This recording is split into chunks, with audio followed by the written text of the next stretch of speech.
think I'm playing on this track right here. No. It's a full grown man right here. No cowards, no excuse, you understand? You understand? It's an event every time we come through. Commanding General, your honor, and this heavy hitting crew. Real niggas with an attitude. How about you? I repeat, real niggas with an attitude. How about you? You don't even need them.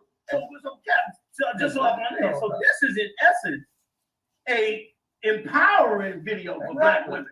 This ain't a degradation. No. This is showing her how she could really be empowered back to being a woman, and how she don't have to listen to the lies.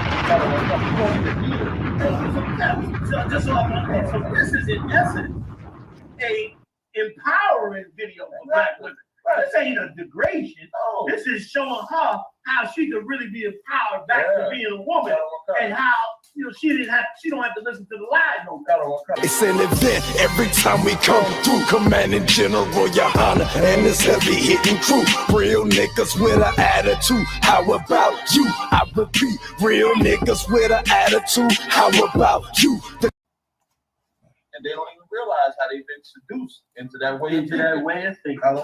So then in the 70s, that's when, like I said, when everybody could think about what attacked the black men. This is what attacked the black. But nobody ever thinks about why. And then why the black woman start being pushed to the forefront.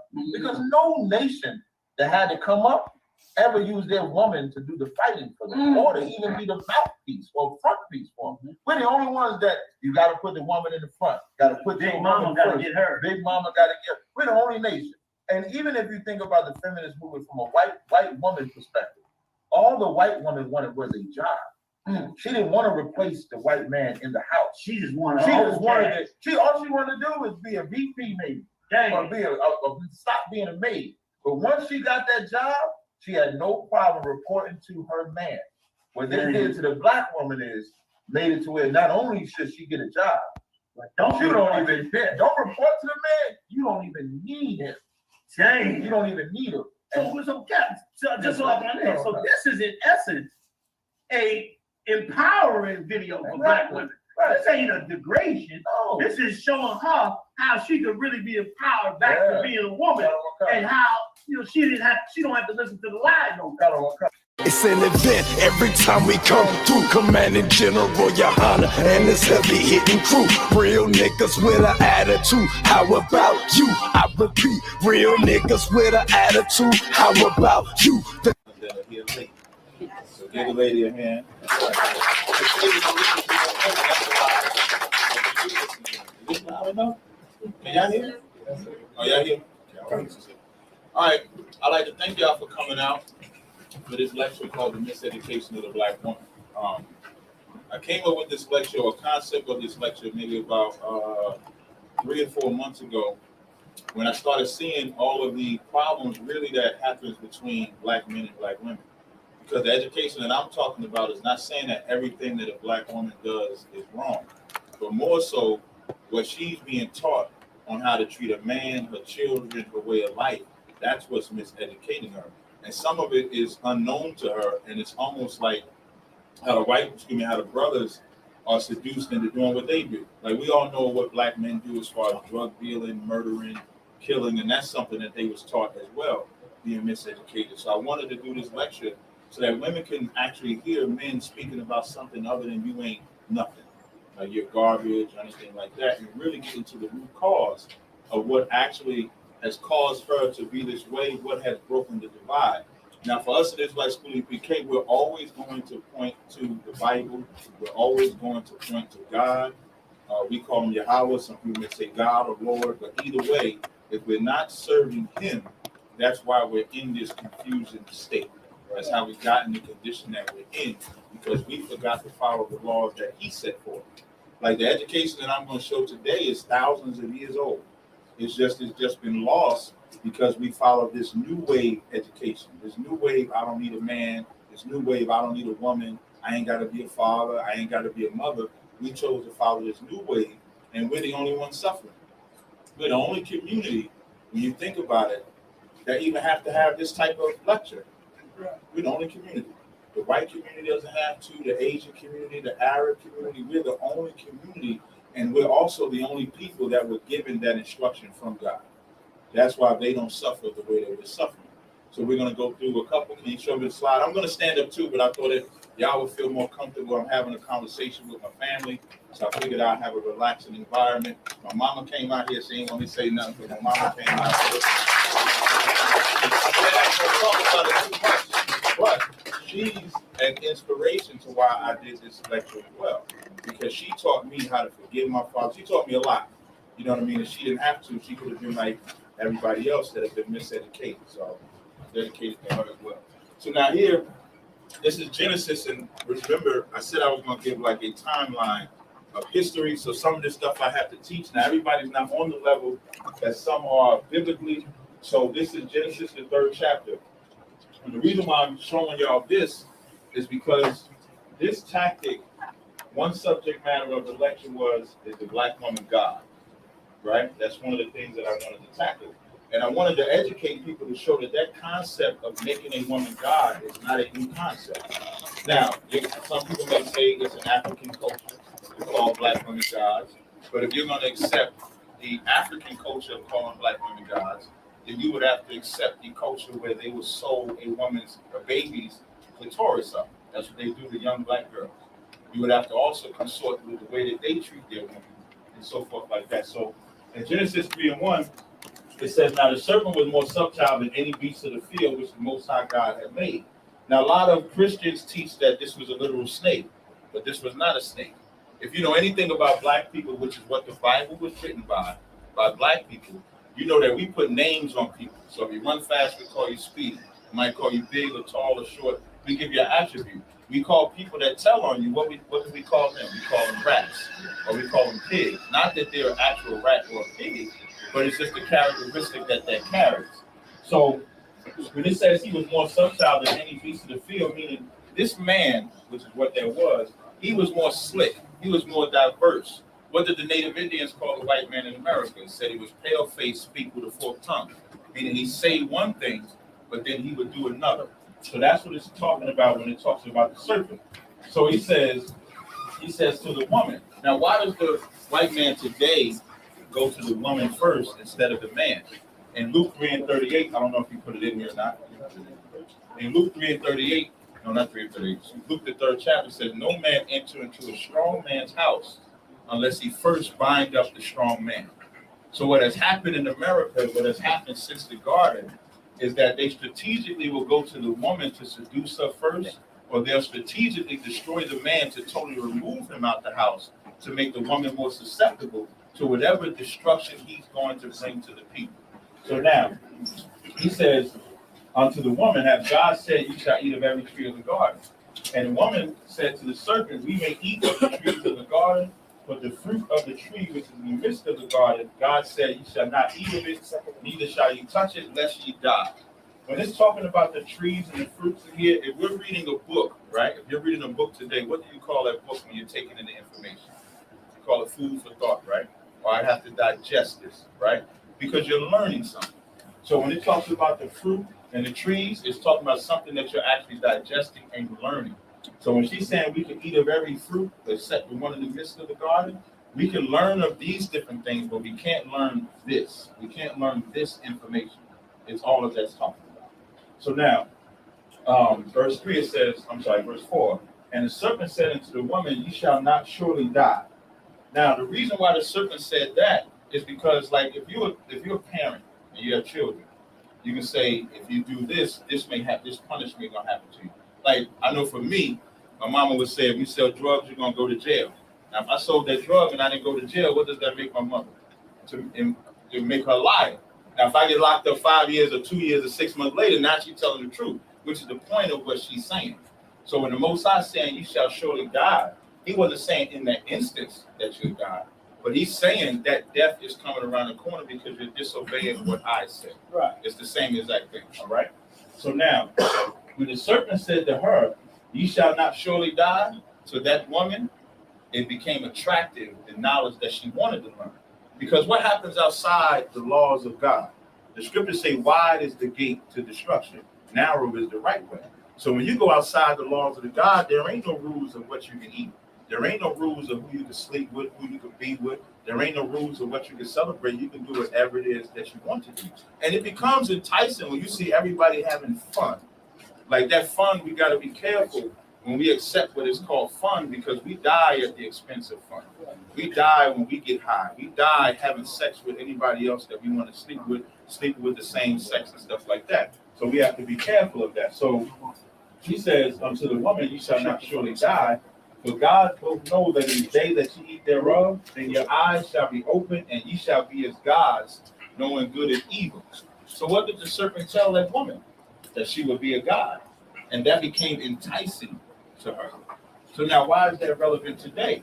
Because all they push to black women is what? That you are a god. And what I find interesting about today's concept of the black woman as God, the minute they say a black woman is God, she is naked. Y'all notice that? Does anybody, maybe I don't see the conscious community like y'all see, but every time I hear them say the black woman is a God, her clothes got to immediately come off. That's right. And that's a learned behavior, which we're going to show. Can you give me the next slide, Pastor? Now, them trees and gardens, in Isaiah 30:1, it says, woe to the rebellious children that saith to the Lord, take counsel, but not of me. The reason why we're in this condition is because the Lord gave us counsel since before the garden, since Adam. And we've been breaking those laws since Adam. And that's why it says they take counsel, but not of me. And they take a covering, but not of my spirit, that they may add sin to sin. Why do you think we're number one in abortion? Why do you think we're number one in the divorce rates, single parent homes, drug use, alcohol use, AIDS counselors? Because we took a counseling, but not of the Lord's spirit. If you take abortion, which I'll speak about later, in 1973, before the white man legalized it, you couldn't get black women to abort their babies, not at an alarming rate. You can find stories from back in the 1900s and stuff when the white doctors would have to tell black women or try to convince black women to not have the baby. Even if a young black child got pregnant, they would send it down south somewhere, but they would not kill the baby. They would keep the baby alive. But today, you abort your baby. And that's why that's the number one killer of black people. Right. Because we took counsel, but not of the Most High. The Most High said the fruit of the womb is a gift from the Lord. You get that baby in your womb, the Lord wanted you to have that child. That's one thing. What is another thing? One of the major components is the black household, which is also why I did this lecture. The black household united is the strongest thing on the face of the planet. And as we dig into this lecture, I'm going to give you the statistics to show you just how strong the black household was before civil rights, before the 60s, before the 70s. And then we're going to see what was the cause of that problem. 1 Corinthians 11:3 is very important. It gives a set structure for that household. It says, but I would have you know that the head of every man is Christ. Christ is the king of all Israel, over all of them. The Most High is above all. And it says, and the head of the woman is the man. In America, that's a problem. Only for us, though. Only for us is that a problem, because when the black man is in his right state, there is nothing that he won't do for that black house. That's right. There ain't no life he won't give. There ain't no sacrifice he won't make. And for that woman that's with that man, there ain't nothing she won't do for that same household, because she sees that man performing his service and his duty, and so she does the same thing. There ain't nothing more powerful than a family united. Nobody can tell me that. That's why when you go back in the days, you see them parents that had 8 or 9 children. Them 8 or 9 children were together, grew up together. They have morals. Now, if it's 8 or 9 children, if you're lucky, if it's 3 kids, they got 3 different dads. Period. Because we don't have that same structure that we had before. And then the head of Christ is the Most High. That's an order. Now imagine if we just followed that order. We wouldn't be miseducated like we was since the garden. We would now become re-educated. That's the problem amongst our people. I can't speak for everybody, but I know for our people, that's the problem. Give me the next slide. Deuteronomy 28:56. In Deuteronomy, the 28th chapter, when you read the first verse, verses 1 through 15, it'll talk about the blessings that will come to the children of Israel. It says if we would keep the commandments, we would be above all nations. We would be on top. That's why we're strategically dominated. Even if you take, we were so-called free from slavery in the late 1800s. By the early 1900s, the white man was in what he called the Great Depression. Meanwhile, we was in our Renaissance, our own Renaissance, meaning we was establishing cities, law firms, doctors, hospitals, everything. Black Wall Street is not the only city that was wealthy. You had cities in Chicago, Atlanta, Washington, D.C., and the white man would see that, and he would say, they 40 years removed from slavery, 40 years. 40 years removed from slavery, and they're able to do this. Imagine what 50 years would be, 60 years, 100 years. Right. The white man would be back in the cave somewhere dying, and we would be ruling. So he strategically made sure he did things, whether it was the Rockefeller, the CIA, which we'll get into. But here it says, the tender and delicate woman among you, which would not adventure to set the sole of her foot upon the ground, for delicateness and tenderness. Now that shows you, number one, because they like to say that the Bible is a misogynistic book, when it's not. The Bible says that they had this king asked a question to three wise men. And he wanted to know what was the strongest thing on the face of the planet. The strongest thing on the face of the planet is the truth. The second strongest thing is the woman. That's biblical. So if the Bible is a misogynistic book, why would it give a woman that much reverence? It's a misnomer. It's easy. The reason why they say it's misogynistic because the Bible says if you're going to learn from a man. It says Ezekiel 34 and 31, it says the flock of my pasture are men. Now, does that mean that a woman can't teach a man anything? No. Does that mean that a woman can't bring a man to God? No. We're talking about in this type of environment. In this type of environment where we know who we are, who's the teacher, the man is the teacher. Now, that don't mean that there ain't a role. We'll show the role of the woman. But when we're talking about that job that the Lord gave, that's for man. Now, it says the tender and delicate woman. In order for it to say the tender and delicate woman, that means men would have to be treating that woman tender and delicate, that she wouldn't touch the sole of her feet. But because we chose to break the commandments, it says her eyes shall be evil toward the husband of her bosom, and toward her son, and toward her daughter. Does that not fit black women today? Right. Now, this ain't about, sometimes I know a lot of people, when they hear us talking, they can't understand if we're talking badly. Tazaryach, hold on a second. You take that. They don't know if we're speaking about, because they usually hear us speaking and we're loud, because they say, oh, y'all always loud, and y'all talking, and you're boisterous and stuff like that. But if you actually took the time to what we're saying, this is a warning from the Lord. Deuteronomy, the 28th chapter, is a warning, just like any parent would give their child the pitfalls of what will befall you. If you get good grades, if you keep your house clean, I get this. But if you break them, this is what's going to happen. But this has happened to black women. Black women have become evil to their husbands, evil to their sons, and evil to their daughters. When you kick your man out the house, you're being evil to the whole entire household. Right. When you abort your babies, that's murder. You cannot justify killing your child, and you can't say that there ain't no life in there, because in order for the sperm to travel, the sperm has to be allowed to even travel to the womb. And then when it cracks the egg, it's growing. And how do you know that it's murder? Kill a pregnant woman. I'm not telling anybody to go do it, of course. But if you actually want to kill or murder a pregnant woman, they charge you with 2 murders. Right. When Ray Caruth killed that woman, they charged her with murder of her. And I don't think the child passed, but if he would have died, they would have charged him with that body too, because they know that the life is in the womb. You understand? So this is a warning for what's going to happen to black women. Give me the next slide. Now, this is something I want you to pay attention to, because we're going to be talking about slaves and stuff like this. This is an article that I found. You can play it. It's going to be self-explanatory. Can you play it?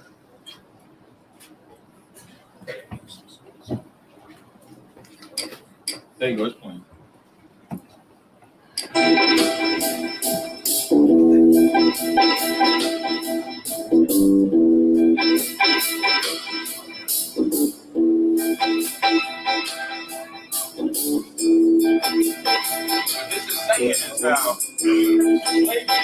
We already know that this is a gene that contributes to risk for depression and post-traumatic stress disorder. When we looked at their own children also had an epigenetic change in the same spot on the stress-related gene.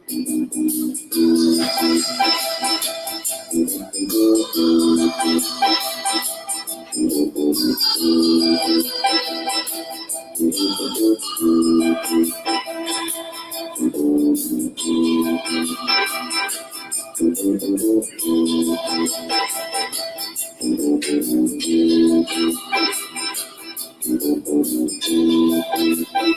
talking about multiple traumas for hundreds of years. Not only are you traumatized directly, you're seeing your friends, your cousins, and everyone in your environment being beaten, sold away from family, raped, mutilated. All those things that were happening, and eventually, of course, lynched. But looking at those traumas, is it plausible that those people escaped stress-related illness? Not plausible. Now, says white supremacy is like black people all there. Look, it's fine.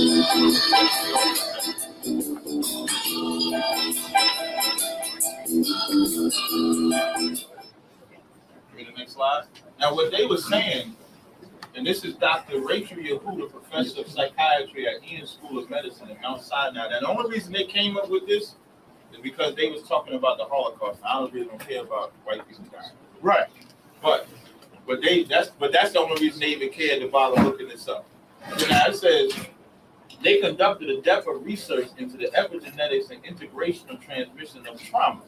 Now nobody's been more traumatized than black people. Right. When I'm saying black, I'm talking about my Hispanic brothers as well because they went to slavery over here first. Right. So now it says, in layman's terms, she is researching how serious instances of trauma, i.e. slavery, and post-traumatic stress disorder can be passed down through generations in shared family genes. Meaning the psychological trauma, like she said, of seeing your brother get killed, having a wife and seeing her raped, having a wife not only seeing her raped, but that she produces your child, that child being taken away from you. Now imagine that happening for hundreds of years. And not only you seeing it, but now your son is seeing it. Now your son's son is seeing it. Your daughters are seeing it. They're saying that passes down into your DNA, which is why slavery is something that we always have to deal with it, and we should not tolerate anybody trying to brush that under the rug. 9/11, only 3,000 people died in 9/11. They never let that go. And we should never let slavery go. Every time they talk about the Holocaust, anybody talk negative about the Holocaust, that Jewish man will hunt you down for that. But because we disrespect our ancestors, everybody is allowed to disrespect. Say again? Oh, okay.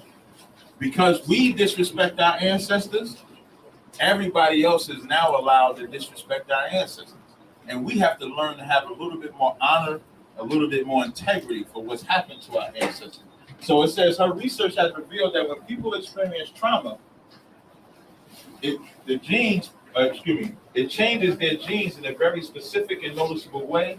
So when those people have children, their genes are passed down to their children also inherit it. The abject horrors and brutality suffered by slaves are more likely to have the same effect on the black slavery descendants today. And it ain't just the physical trauma, it's also our nakedness. What I mean by nakedness, I'm talking about the desire for men to make our women get naked. That's the most disgusting thing you could ever do. Your woman's nakedness should be your woman's nakedness, not be mine. I should not see a woman's nakedness on any level. Just like a woman shouldn't see my nakedness if she's not my woman. But we were taught that in slavery. We're going to show it. Give me the next slide. Enslaved women were forced to have sex with their owners, but their masters considered this a favor. White men claimed that they were doing black women a favor. The white man is so diabolical. That's not my subject, though. I could spend all day talking about that. That's not my subject. They said they doing black women a favor by raping them. I don't understand how you doing anybody a favor by raping them. It's the most horrific thing you could ever do. It says, by saving them from having sex with black men. Now you see the agenda starting to build up. White men were saying they were doing them a favor by saving them from having sex with black men who were considered to be animalistic and brutal. To show you how pale-faced and fork-tongued he is, he's raping the woman, but he's saying that the brother is being animalistic and cruel. When rape is what's animalistic and cruel. Right. But the psychology that he's giving the black woman is what seduces her. So it says enslaved women were not just considered tools to get work done, they were also considered cattle capable of producing more tools for work. The black man's struggle was hard. The black woman's struggle was just as hard, if not a little bit harder, and I'll tell you why. Imagine getting raped all day getting pregnant, having that child, and they're still having to do the same work that the man has to do at the same time. Imagine having to go pick cotton and then come home and get raped. And then as you pregnant, the white man that raped you and got you pregnant don't care. He still wants you to go out there and pick cotton and do whatever slave duties you had to do.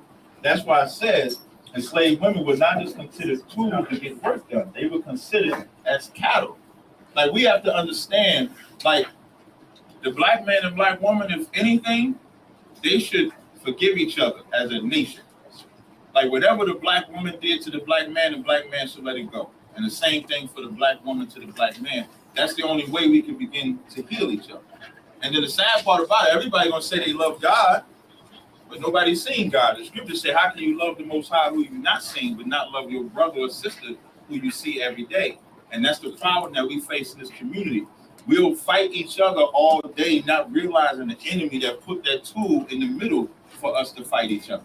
Them tools that's in there, that system that we got to get rid of, is what we brought out earlier in Isaiah 30. Instead of covering ourselves with the Lord's Spirit, we covered ourselves with another nation's spirit that was never meant for us. And how could your enemy ever be your friend? The white man come over here and rape and rob you and kill you for 400 years, and you think that just changed? He beat you for 400 years. How can that change in that short amount of time? So it says cruel masters will purposely get enslaved women pregnant so they can have more workers. Like, that's their child that they put into that black woman, but they don't even see that as their child. They see that as cattle, more produce. So now the woman gives birth to that baby, and she knows this baby that's inside her, she'll never enjoy it. That's the oppression that black women have suffered. That's why I said it's not their fault. If anybody watched my interviews, I've said it's damn near not the black woman's fault psychologically. It's in her DNA. So now we have to give her some information that removes that DNA from her. But if we're going to constantly charge and berate her all the time, she'll always live that lie. She'll never say, well, let me listen to this brother. If all we're saying is you ain't shit, excuse my language, if that's all we're saying, she'll never take the time to listen to what we're saying. All right? It says if they ever resisted any intimate advance, they might be subjected to incredibly harsh punishments, such as beatings or rapes. Give me the next slide. A certain group of enslaved women were deemed Jezebels by their owners. Again, this is the white man's wording. These women were assumed to be even more promiscuous than the other enslaved black women. Like they said, these black women, they like when we rape them, but these ones really wanted to have sex with us. So they put a Jezebel term on the black woman. Black women were often subjected to sexual abuse multiple times throughout the day. White men forced these Jezebels to have sex with them and insisted that it's the enslaved women's fault. Now, if you notice, in the beginning, and I got this from an article, in the beginning, they would say that they were saving them from being with the animalistic black man. Now, when they want to make them whores, they say it's their fault because they're promiscuous. Again, pale face people with a forked tongue. You'll see the theme. Give me the next slide. The theme for today will be the white man is the devil. That's right. That's the theme for the day. That's the white man is the goddamn devil, and all devil means is deceiver. Meaning he say one thing, but he means something else. Right. You ever want to know if he's right? When he say something, just believe the opposite. More than likely, you'll be fine. The sexual exploitation of enslaved women has led to the creation of Jezebel stereotypes in mainstream media. Y'all think it's an anomaly that only the black women are looked at as whores on every media you can think of? Hip-hop music, artwork, whatever it is, the black woman is the one that's naked. And that's murder too. It says the sexual exploitation of black women is not a thing of the past. They are often sexually exploited. Mainstream, many describe hip-hop stars like Nicki Minaj and Lil Kim. And one thing that I did not do, I do have some pictures on here, but I'm not going to get too graphic with any imagery, because I think the black woman has been used up enough, don't y'all? So I don't think I need to display that today. I think my wording should be enough. I think we've seen enough TV, right? Right. I appreciate it. It says these over-sexualized perceptions of black women are embraced and perpetuated through mainstream media today. So now I put two scriptures up, and then I'm going to speak on it. It says, the whoredom of a woman may be known in her haughty looks and her eyelids. In Deuteronomy 23:17 says, there shall be no whore of the daughters of Israel. So now again, how do you educate it? Imagine if we all follow what the Lord said, that there should be no whore of the daughters of Israel. The daughter of our black women, we shouldn't raise them up to dress in provocative clothing, to dress with their abs, with their behind showing all day. I'm trying not to cuss out here, with their behind showing all day, with their butt out. And then brothers shouldn't lust after women like that. Because when you lust after women, you're not disencouraging them, you're encouraging them. There's be plenty of times me and my brothers would be standing outside and a woman in some scantily clad clothing will walk past and we wouldn't even give her the attention that that demon on her is seeking. Because we're trying to battle that demon. Now imagine if we didn't give them that attention. Then they would stop dressing like that. The only reason they're dressing like whores is because we entertain whores. When men stop loving whores, black women would stop being whores. Give me the next slide. That's real talk. Now, after when you look at that, this is Sarah Bartman. Now, I didn't want to get her actual image. This is a clay drawing. This is Sarah Bartman, one of the first black women that they put on a showpiece as a slave auction. And what are they showing her naked? Now, this is just the artwork of it, but they literally had her up there. And then when you look at it now, this is Nicki Minaj this month. And what do they have her? Naked as well. This white woman, because Amber Rose is not black. All y'all want to like Amber Rose, that's a devil. Right. And the devil created strippers have feelings too. To encourage black women to be strippers. This is what slavery taught us. And we accept it because it's in our DNA and we think we're not better than that. That's why calling a black woman a god and by making her get naked, you're doing nothing more than what your slave master taught you. Right. That ain't no new science that you thought up where you said, I'm going to come up with this black woman as God concept. The white man beat you to it a long time ago. Give me the next slide.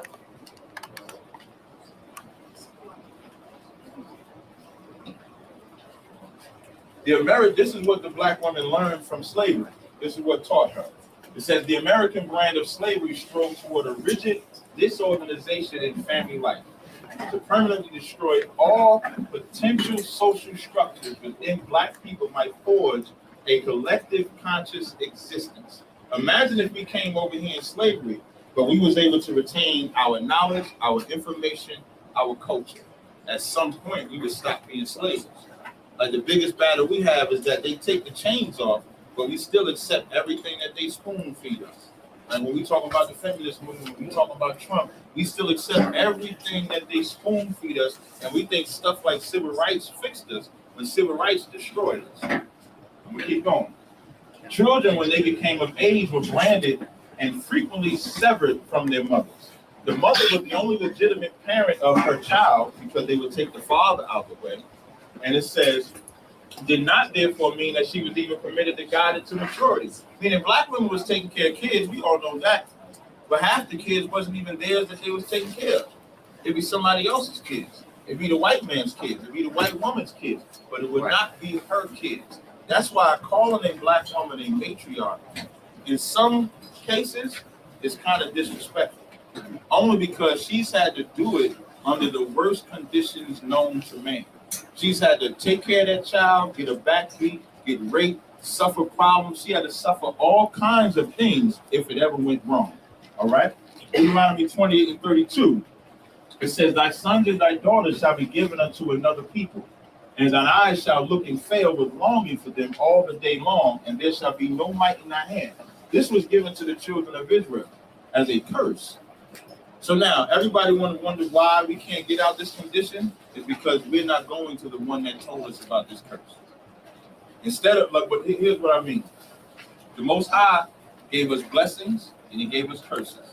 And he gave a criteria to achieve both. Now, we're running to the white man, to the Arab religion, to African religion to escape from what the Lord did to us. The only way that we can get out of this condition is to find out what we did wrong to the Most High.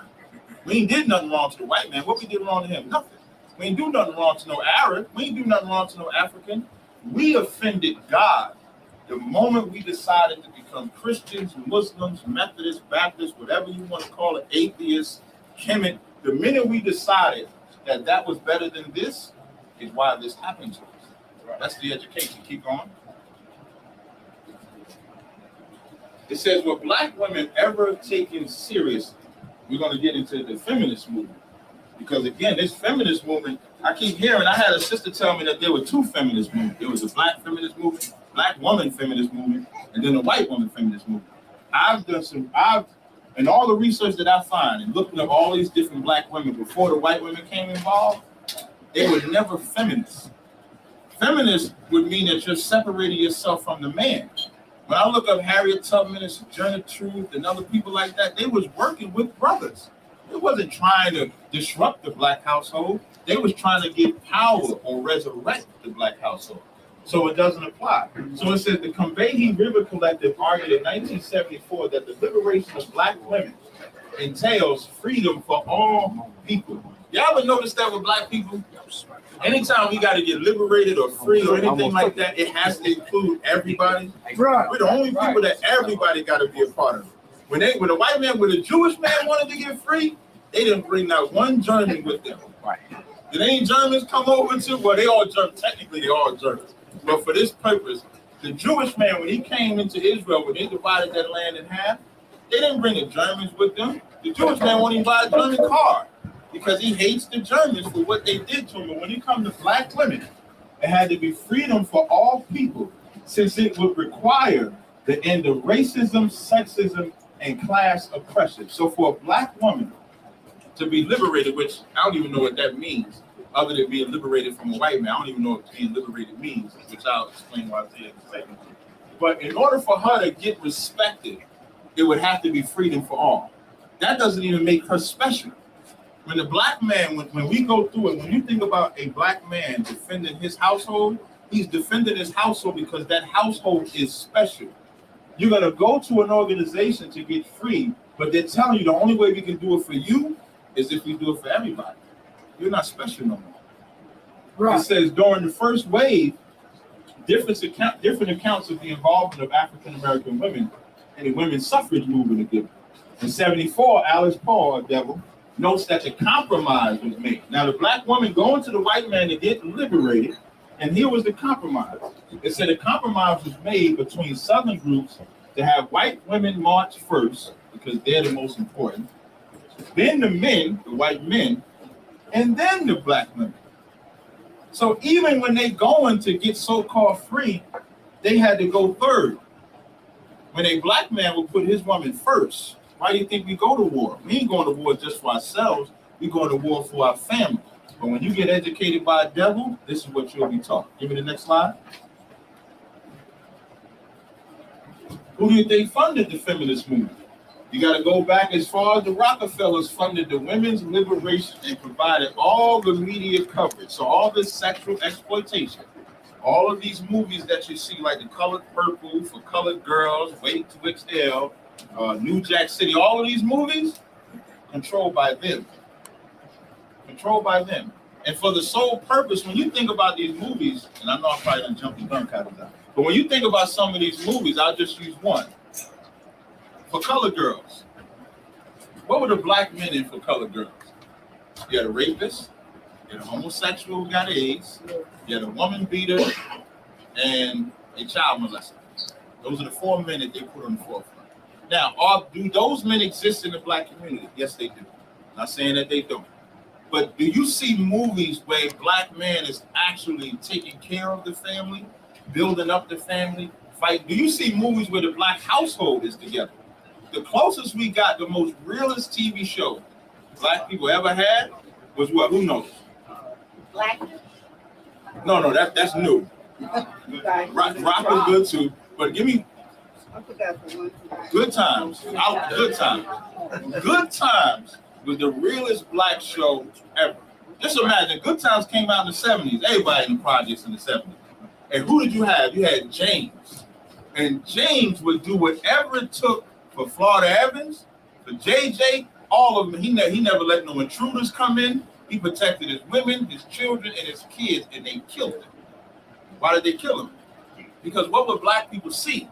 Black men would see that's having that same struggle in the projects. They would be able to watch Good Times and get a little bit of inspiration to say, okay, if James did it, maybe I could do it like that. They kill him, and then after that, you just got a black woman in the house. And then when they did blame black men, they was goofy as hell. because they showed no leadership anymore. And then the only other one you got was maybe the Cosby Show, but that's not realistic for black people. There's not a lot of black doctors and lawyers that's married together at all. So now it became an unrealistic approach. Imagine if we would have stayed that way. You would thank the Rockefellers for that. Hugh Hefner supported. Hugh Hefner, this bugged me out when I found out Hugh Hefner supported it. But then it made sense, though. It made sense. It said Hugh Hefner supported your reproductive rights, meaning the right to kill your baby, and the feminist wave of lesbianism. Now, why wouldn't Hugh Hefner support that? He's a porn director. So he needs his women killing their babies so they can keep being porno stars, and he needs them to be lesbians so he can have threesomes, and so forth. The CIA funded the Miss Magazine, which we're going to talk about in a little bit, inventing the second wave, the eugenics movement. Anybody don't know, I'm pretty sure everybody should know the eugenics movement. Margaret Sanger was a detriment to black people. Your Planned Parenthood and all that comes from people like Margaret Sanger and the black people that supported Margaret Sanger. Because Margaret Sanger said a great statement. She said that we can't be the face of Planned Parenthood. The preacher and the nurse has to be the face of Planned Parenthood, because if it gets out that we're trying to exterminate them from our voice, they're not going to pay attention to it. But if this pastor says it, then we'll do it. That's why in New York City, they put that billboard sign up there. They said the most dangerous place for a black woman, for a black child, is in the mother's stomach. And then they put the abortion statistics under that. Now, that's education, real talk, because black women would have to face the role that they played in our murder. You know who made them take it down? Who knows? Badger? Al Sharpton. Al Sharpton, a pastor. Al Sharpton came and said, although I'm a pastor and I know it's against the Bible, I cannot affect a woman's right to choose. When I think a woman's right to choose is who she decides to lay down with. If you lay down with that man, number one, that should be the last man you lay with. And if you get pregnant, you have to have the baby. Did you shrink that down, sucker? So, the eugenics movement in America, since then we have had more black babies aborted than all other deaths combined. Feel that for a second. Okay. All black deaths combined. So if you take AIDS, murder, cancer, drugs, heart attacks, black on black crime, drug overdoses, and combine them, abortion is still over all of that combined. Now, why would we stop talking about this? Why would they stop talking about it? Because this is their plan. When you do the research, just do the research. Before 1973, look at the abortion numbers, and you won't find hardly any that measures any to what the abortion numbers are today. And they made abortion so popular amongst black women that they boast about. I see memes. I didn't want to put all this on here, but I see memes where women say they taking pictures at the abortion clinic. They boasted in that. Give me the next slide. Oh, this is my girl here. So Hawizat Ali, I don't know if anybody know of her, but I love this one here. All right? Just play this clip for me, please. White women's liberation movement, we don't have anything to do with that. The first thing she said was the white woman's liberation movement, we don't have nothing to do with that. Let me expound it. We ain't got nothing to do with none of white folks' business. Right. That's right. Their voting system, their liberation, their military, none of that. Until we can get our own. Until we can get our own. We can never go to the table with the white man because we don't have no power. Keep playing. We've not been under the control of the black man for. Can you bring it back to the beginning? For 500 years. So what? Slide and come back. If you can't, that's fine. Okay, play it. White women's liberation movement, we don't have anything to do with that. We have not been under the control of the black man for over 500 years. So what do we have to get liberated from him from? Stop. Oh, you smart. She said, we have not been under the control of the black man for 500 years. So what actually are black women trying to get liberated from? I made sure to put her in this because if I said it, y'all might get mad. But if a black woman said, maybe y'all listen to the black woman. Huh? Not enough, though. Not enough. Just let me finish. Wow, I appreciate it. So now, when she's saying that we have not been under the control of the black man, that's a real statement. When you think about the liberation movement, it was one of the most heinous acts that the white woman has ever done to the black woman. Now, I'm going to tell you something. White women hate black people more than the white men. And y'all don't even realize it. Anybody seen that movie Get Out? If you didn't, I'm about to spoil it real fast. Anybody see that movie Get Out? Okay. Y'all know the sunken zone, right? Do y'all know when the sunken zone actually took place? Who knows? He got with that devil. When he got with the white woman. In the beginning of the movie, when you seen that brother, that's why Marcus Garvey's wife, when she, because like I said, as I was doing the research on it, Marcus Garvey's wife, who supported Marcus Garvey put her in a good position. She said that the issue she got with the brothers is their love for white women. And black men, y'all got to stop dealing with them goddamn white women. That's right.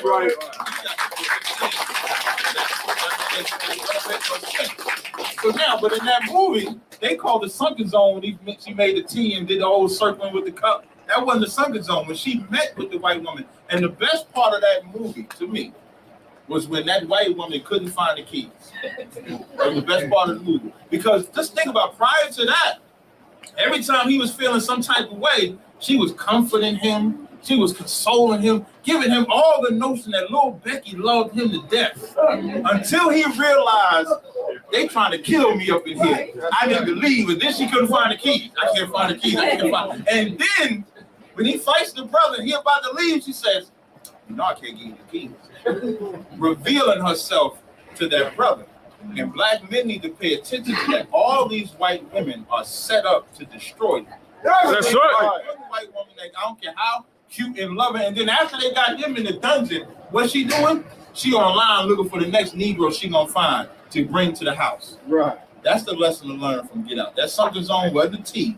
The sunken zone was when he was dealing with that devil. Here, play the rest of the clip. They haven't been eyeballs. That's the white woman and her man. They're going through that, and that's their business. We don't have any business being in there. They only introduced it to break down the civil rights movement. Right. Civil rights movement started with the black man, black woman, and the black child standing together, trying to plead for freedom, justice, and equality, and more benefits in the country that they had built. They threw the white woman in there with the women's liberation movement and made it a woman against man thing. That created a big separation between black men and black women, because then everybody started going for self. You see what she said? That created a great divide because everybody started going for self. And since the white woman got her paws on that black woman, all the black man and black woman have been doing is fighting each other. That's it. Even if they got kids together. They got kids together, she'll kick him out the house, call 911, he may beat her or do something like that. We've been fighting each other since the white woman has involved herself. And she hates black women. I'm gonna tell you why. Why the white woman wanted to get liberated? When slavery was over, who was doing all the cooking and cleaning and had to take care of the kids anymore after that? Who did?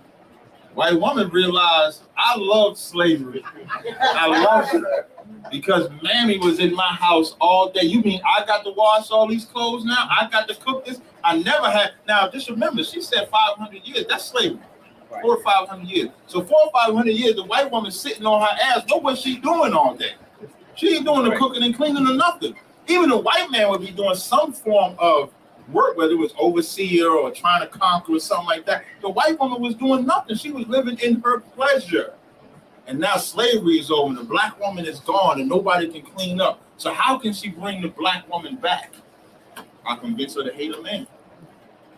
And that's what she did to black women. That is the miseducation that has happened to black women with that liberation. Keep playing. Then they bring the welfare system in and tell us in order to feed and clothe and house our children, we have to give up our man. You have to put the man out of the house. When the white farm wife goes to the government for subsidy for the farm, they don't tell her to get rid of the farm, and they keep that family together. But in the black community, they make it a requirement because they want to keep endorsing into the black community that the black man is no good and that he is not deserving of respect. He is not deserving of us letting him give us any protection or instruction, and that we are better than them. You tell me that is not 2017? Right. In 2017, this is not what they push on us. We have to open up our concept of thinking. Like Shahrazad Ali is not the only sister that has said this, like the sister pointed out. But it ain't enough. It ain't big enough.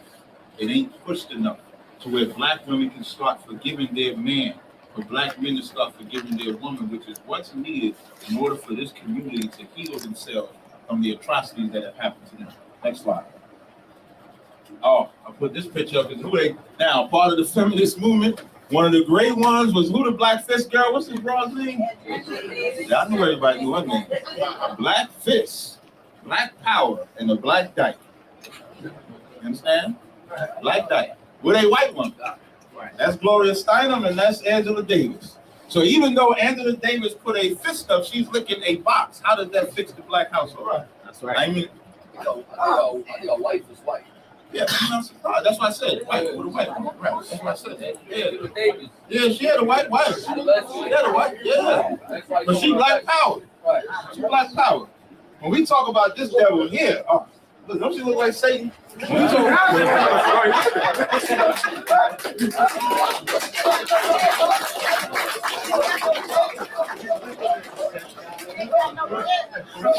when we talk about this devil here, any black Gloria Steinem, any black woman that has worked with her is a sellout to black people. That's right. I don't care who it is. Because she was set up by the CIA to specifically destroy the black infrastructure. Not just the black woman, the whole entire black infrastructure. So now, this guy here, she was into lesbianism and black power. Well, let's find out if lesbianism will actually help the women's rights or will it destroy it? Next slide. In essence, lesbian feminists try to untie lesbianism from sex because lesbians try to be men, which I don't understand. That's a mental defect. That's not natural for a man to want a man or a woman to want a woman. That's not natural. It says they still had to find effective ways to address the accusation that their masculinity, women trying to be men, was somehow complicit with the men in patriarchy. Lesbian feminists responded by distancing themselves from stereotypes of masculine roles, maleness, and patriarchy. One way they were able to do that was to disentangle lesbian sexuality from heterosexuality and reconceptualizing heterosex as consorting with the enemy. So what were they trying to now tell you? If you even dealt with a man, you was a traitor to all womankind. That's what they were trying, and they were trying to make, damn near when we get to the bottom of it, like if you're not a lesbian, you're not a feminist, and you're not a liberal. But they're about all women. This is what they're saying they're about, but they're not about it. It says they capitalize on dominant assumptions regarding female sexuality, including ideas of women's romantic and nurturing sexuality versus men's aggressive sexuality. That don't even make no sense to me. Because a man is supposed to be aggressive with his woman. Most women are aggressive with their man. That's how it's supposed to go. It ain't supposed to be soft. I'm trying not to be too vocal. Then they were able to draw a distinction between lesbian sex and heterosexual sex, claiming that lesbian sex was pure as snow because it did not involve men. But lesbians have children though. And when they want to have a baby, where do they got to go to get the baby? No, not well. That's okay. That's foster care. They want to adopt. But if they actually want to have a baby, they have to see a man.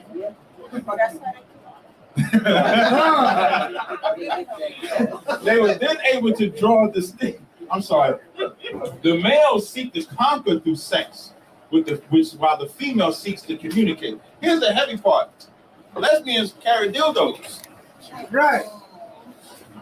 They carry dildos. They walk around. I think the young mob broad just got pulled over at the airport in Jamaica because they thought that dildo was a gun. I mean, how big was the gun? I'm sorry. How big was it? Now, why she carry the dildo? Let me tell you why lesbians carry that dildo. Because a woman naturally wants a man inside of her. That's right. Want another woman inside of her. And that lesbian knows if she don't put something inside of her, she will find something to put inside of her. That's about as good as I get. That's good, man. Give me the next slide. Using this ideology, lesbians successfully build lesbian as the ultimate form of feminism, a practice that does not involve men on any emotional level. In this way, Heterosexual feminists were seen as inferior because of their continued association with men.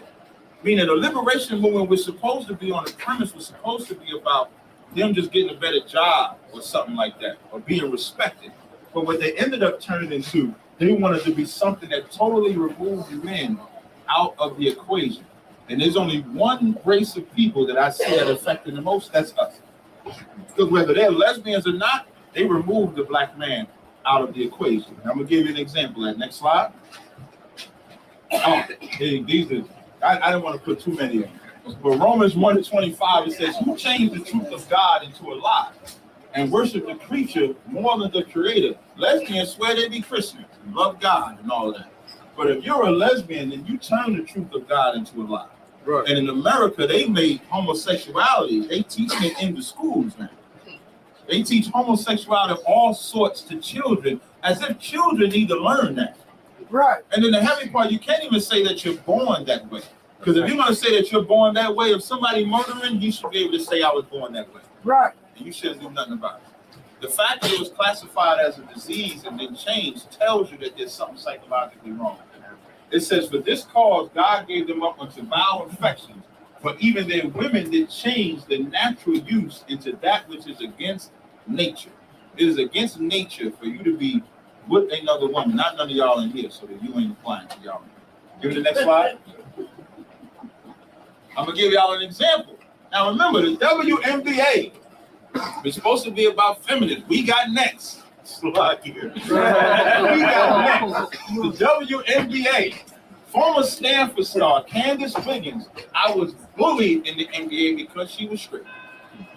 Now, they started the WNBA because they couldn't play with the men. So they said, we're going to create our own league for our women. And instead, they changed it into a lesbian organization. She said, me being this is a basketball player. She was nice as hell at UConn. She was a real good basketball player, and she wanted to keep playing, but she couldn't. And she said, me being a heterosexual and straight and being vocal in my identity as a straight woman was huge. It was important to her. And I wonder if it was important to her is because she knew when she was going into the WNBA how much lesbianism was running rampant. So she needed that to be important, not just to her, but to the people that thought, this is going to be the next box I'm going to leave. This is going to be the next woman I'm going to leave. So now, as a heterosexual, I felt like the 2% versus the 98%. This is the WNBA. And she said it felt that way to me. And it's not just the players, it was the coaches and the leaders pushing this lesbian agenda. And we get affected because the WNBA is dominated by black women. So now they're turning all of us lesbian. And what does that stunt? If all our women are lesbians, that stunts black people from growing as a nation, which is the ultimate goal of America, to stop us from growing as a nation. It says, I wanted to play 2 more seasons, but the experience didn't lend itself to my mental state. It was the depressing state. It can be quite hard. I didn't like the culture inside the WNBA, and without revealing too much, it was toxic for me. My spirit was being broken. That's what was happening to a woman in a so-called organization that's for women. And they beat her down for only wanting to be with a man. A black woman wanting to be with a man. That's damn near an endangered species. We usually say the most endangered species on the face of the planet is a black man, but a black woman and a man is also endangered too, because you rarely see that together. Right. We need to bring it back. Keep going to the next slide. Oh, this is Gloria Steinem again. She wasn't old as hell now. This is Gloria Steinem, another black fifth sister, Dorothy. This is what we're going to talk about, Gloria Steinem being the face of the feminist movement. Now we're going to talk about her specifically and what was her role in destroying black women and destroying the black household. Gloria Steinem first came across the radar of black men in 1978. And Steinem put a book called The Black Macho and the Myth of the Superwoman on the cover of Miss Magazine. Miss Magazine was totally funded by the CIA and created by the CIA. Right. At one point, Gloria Steinem, you know how in most magazines you'll see, not commercials, but you'll see ads in the magazines? Miss Magazine did not have to have any ads, because the ads in the magazine would provide funding for the magazine to be produced.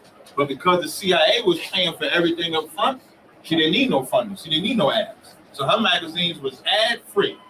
And it says, the book was written by a black feminist and activist named Michelle Wallace, who came out of nowhere because she was only 21 years old.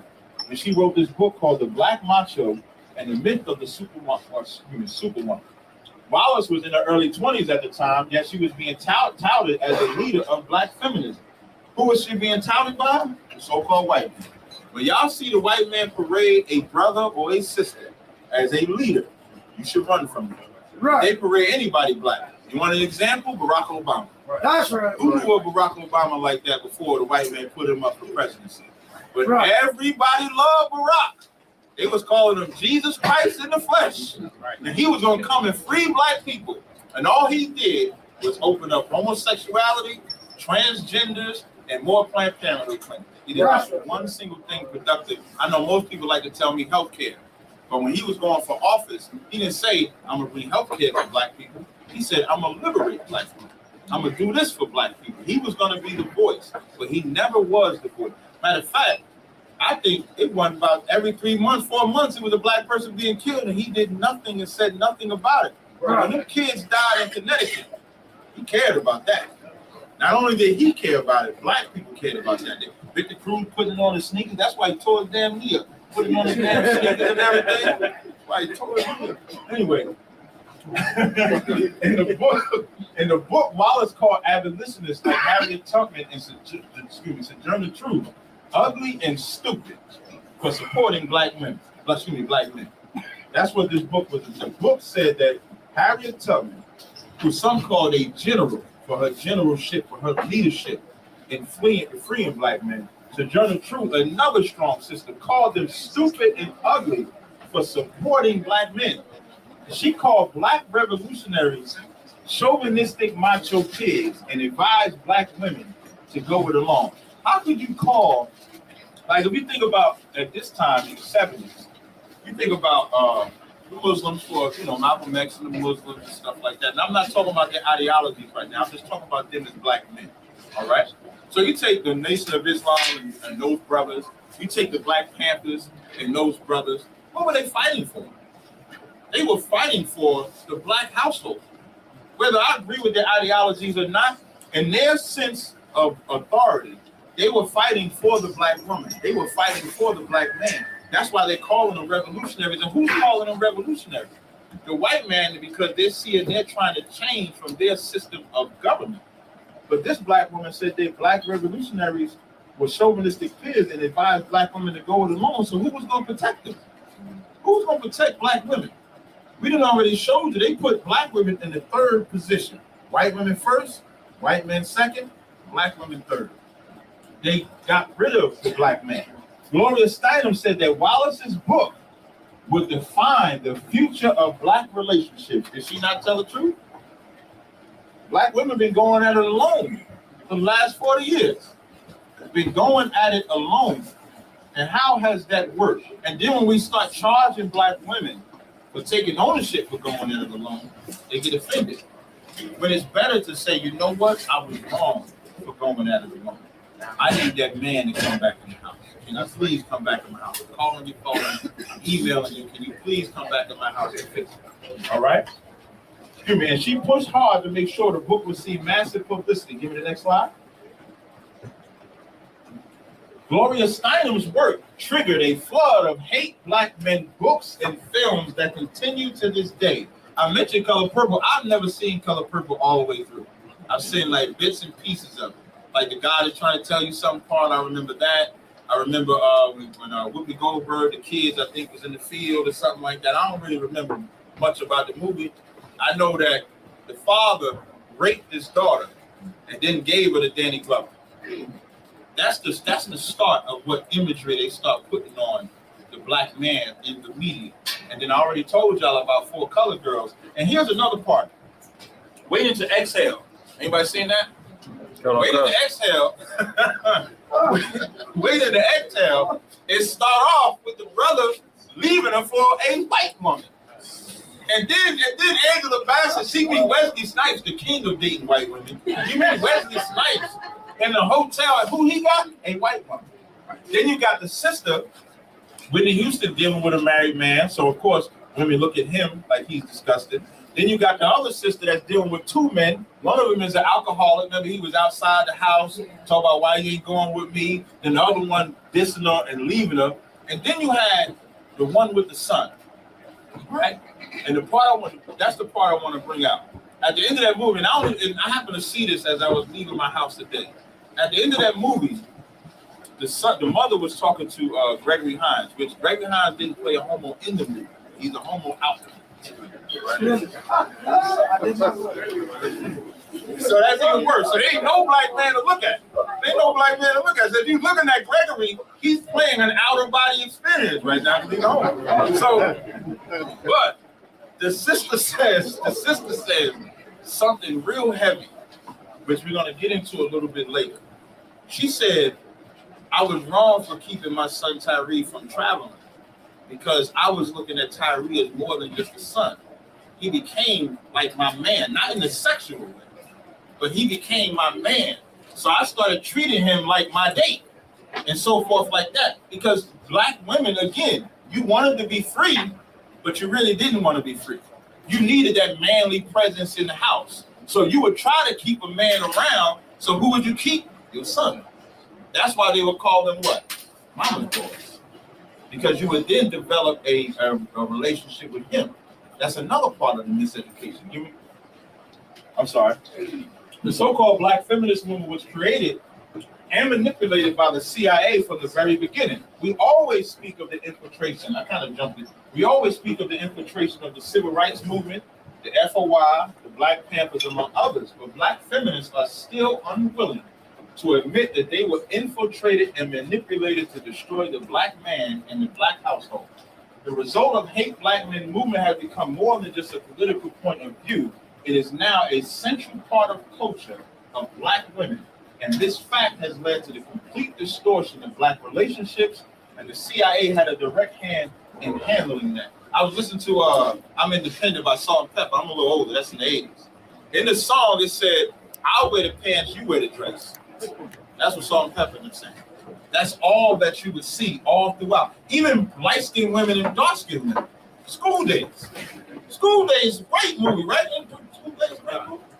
Until you see the sisters with the natural hair and the sisters with the good hair, now what are they teaching us too? Fighting each other over that. What the hell does your hair have to do with anything? If a sister got good hair, let her have it. If a sister want to go natural, let her have it. Like, y'all realize what we fighting over? I ain't never seen a redhead white person and a blonde white person fight over their goddamn hair. I ain't seen it yet. Right. But us, black folk, we fight over everything. Let a bunch of tall people come here. And the short man in here, he would hate them just because they tall.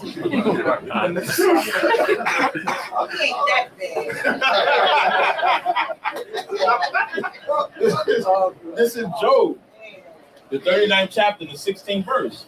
It says, she is hardened against her young ones as though they were not hers. These scriptures that we read in the Bible are very important because they're all learning. It's like history. It's like a culture. Huh? No, it's not. It's not.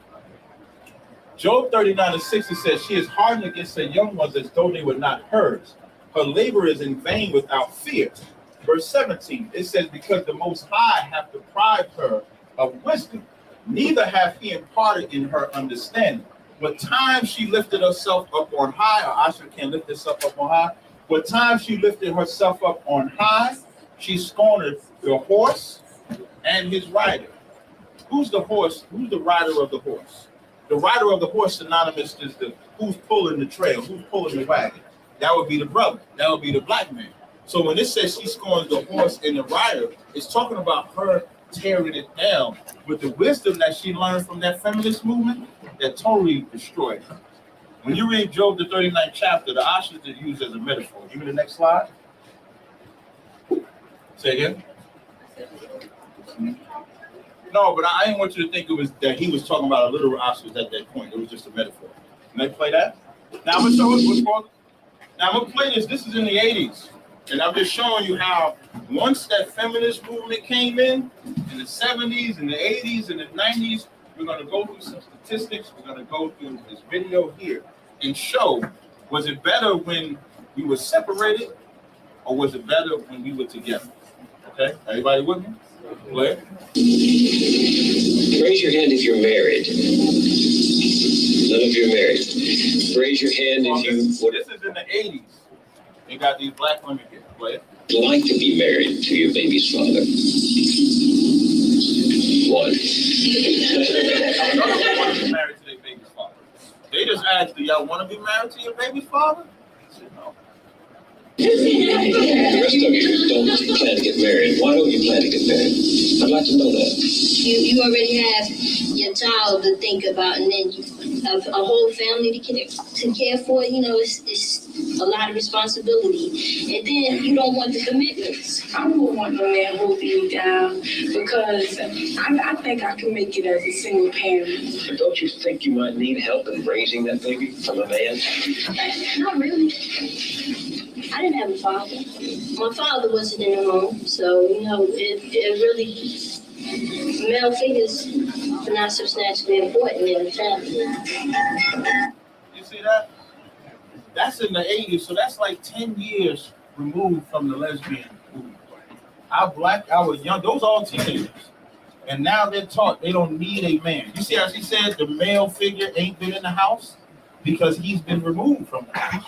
And now that he's been removed in the house, that affects the social structure and the social way of thinking of our young black children. Whereas if the black household was together, there's a structure and an order. This is Titus 2 and 3. It says the aged women likewise. Our aged women today, not everybody, of course, I'm talking as a whole, they don't raise our children the way that they're supposed to be raised. They don't raise their household the way that they're supposed to be raised. It says the aged women likewise, that they behavior is becoming holiness. The word holy means separate. It's not magic or anything like that. The word holy just means separate. So what does that mean? You're supposed to be separate from every outside influence except God's.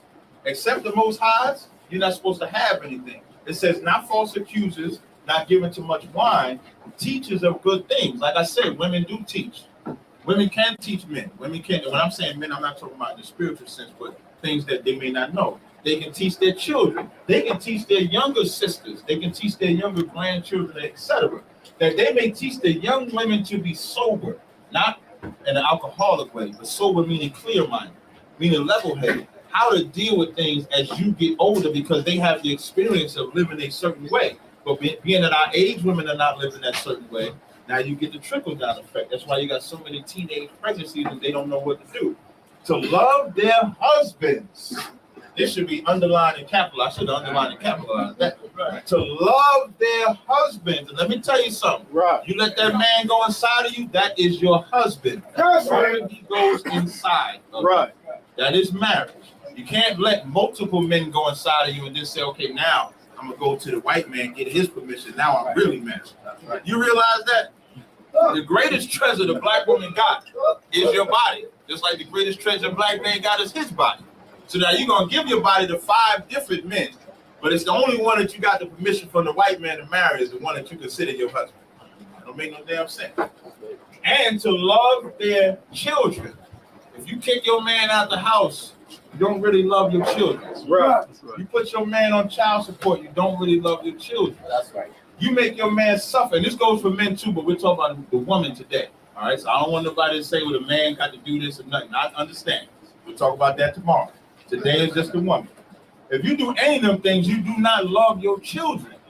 And nobody can tell me that child support is necessary because I lived it. I lived it. Nobody can tell me that, right, mama? My mama raised 3 kids. 3. My father was a drug addict. He was in and out the house, right? My mother never put him on child support. I've never heard my mother utter an evil word about my father. That's my right. Entire life. You know what that taught me? You know what that taught me? When I got older, I was able to forgive my father because I said, if I felt that my father offended my mother that way, and my mother forgave him, and I never heard her utter, how could I hold that anger? Because she said, you know what she said? She said he was already suffering enough with the drug addiction. Why would I put the white man's system on top of him too? Right. Now, me and my father was able to develop a great relationship. Now, she was the opposite, putting him on child support, calling the police on him. I may not have had the relationship that I had with my father. And then if I was ever cutting up, She would find my father wherever he was at, and she would bring him back. And you know why I would listen to my father? Because my mother reverenced him even in his low state. Right. Even in his low state, she reverenced him. And black women need to learn that. So you can't tell me to reach out to her. Verse 5, to be discreet. I mean, what it means to be discreet, meaning don't run your mouth to everybody. Everybody don't need to know your business or be in your business, especially like that. Chase keepers at home, good, obedient to their husbands. Right. Love your husbands, obedient to your husbands. Right. You should listen to that man.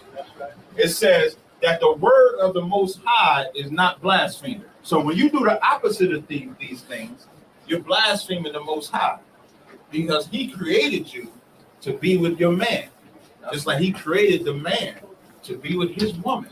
There ain't nothing more natural than a man being with a woman. Ain't nothing more natural than that. The confusion comes when we put the white man. He damn near ain't even a man. Right. Damn beast. That's the confusion. When we put him in there, like if you take the black man on one side, the black woman on one side, the great divide is everything. White supremacy, feminist movement, abortion, drugs, murder, all of that. And all that comes from the white man. If we take that divide out, then the black man and black woman come together. Everybody got it? Next slide. It's another thing we learned, right? This here is what a woman decided to do to her son. Can you imagine what the father thought when he saw that? Now, I didn't want to bring too much, like I said. And then this one here, my man Corey Holcomb is another one of my heroes. I like Corey Holcomb. Corey Holcomb saw this picture. Now, remember I told y'all, women turn their boys into their boyfriends. This is, now he got clothes on, but she's butt naked. What is she teaching her son? Let me tell you, black women, something. If you walking around your house naked, around your kids, you should stop that shit. That's right. You should not let the first titties and ass your son see be yours, because you're psychologically damaging him. That should not be the first titties and ass that he sees. That's what this boy learned. And then Corey Holcomb said something that was the truth. He said, this is a part of what's wrong with black America. These whores, I'm saying it because he said it on here. I don't normally talk like this. I don't normally talk like this, but I got to read the slide. It's on the slide. Mama, it's on the slide. This is a part of what's wrong with black America. These whores want their sons to be bitches, fucking disgusting. Straight clown. Now, who approves this? Who is that? This is some. Now, well, give me the next clip. Now, Corey Holcomb had the opportunity to speak on TMZ because they had to hype this about it. Now, I shortened it just for time's sake, so I shortened it just a little bit. So play it, please. I want to bring in, Corey's joining us right now. Corey, thanks for joining us on TMZ Live. When I watch this, his face is so funny to me. All right, so if I laugh, I don't mean to laugh. Being that he's a comedian, it's kind of funny to me. Play it. Were you attempting to make a joke, or was this like, I just don't, it's a pretty harsh comment. Look at the white dog. Hold on. Can you bring it back? You go to the next slide, bring it back. Let's look at this white dog. Pay attention to this white dog the whole time. Just watch her face like she's frowning. Getting all red. I hate white people. That's right. I want to bring in, Corey's joining us right now. Corey, thanks for joining us on TMZ Live. Were you attempting to make a joke, or was this like, I just don't, it's a pretty harsh comment. You see the white woman? It had joke tendencies in it, but whenever you got a young kid, looks like he's about 5, 6, 7, 8, and he's laying on top of his mom, I think that's pedophile behavior. Because I know if a man had a picture of like that, when he was naked holding his son like that, they'd be knocking on his door arrested. She's probably just a little internet girl, and this is her claim to fame because a lot. Because that's another thing that is teaching us. Now, the first thing he said, that's pedophile behavior. If that was a man that put that picture up, you would say he's sexing that boy. Right. Period. You would be saying, they would have the police at his door. He wouldn't be on TMZ. He'd be on CNN. It wouldn't be entertainment news. It would be national of that. You understand?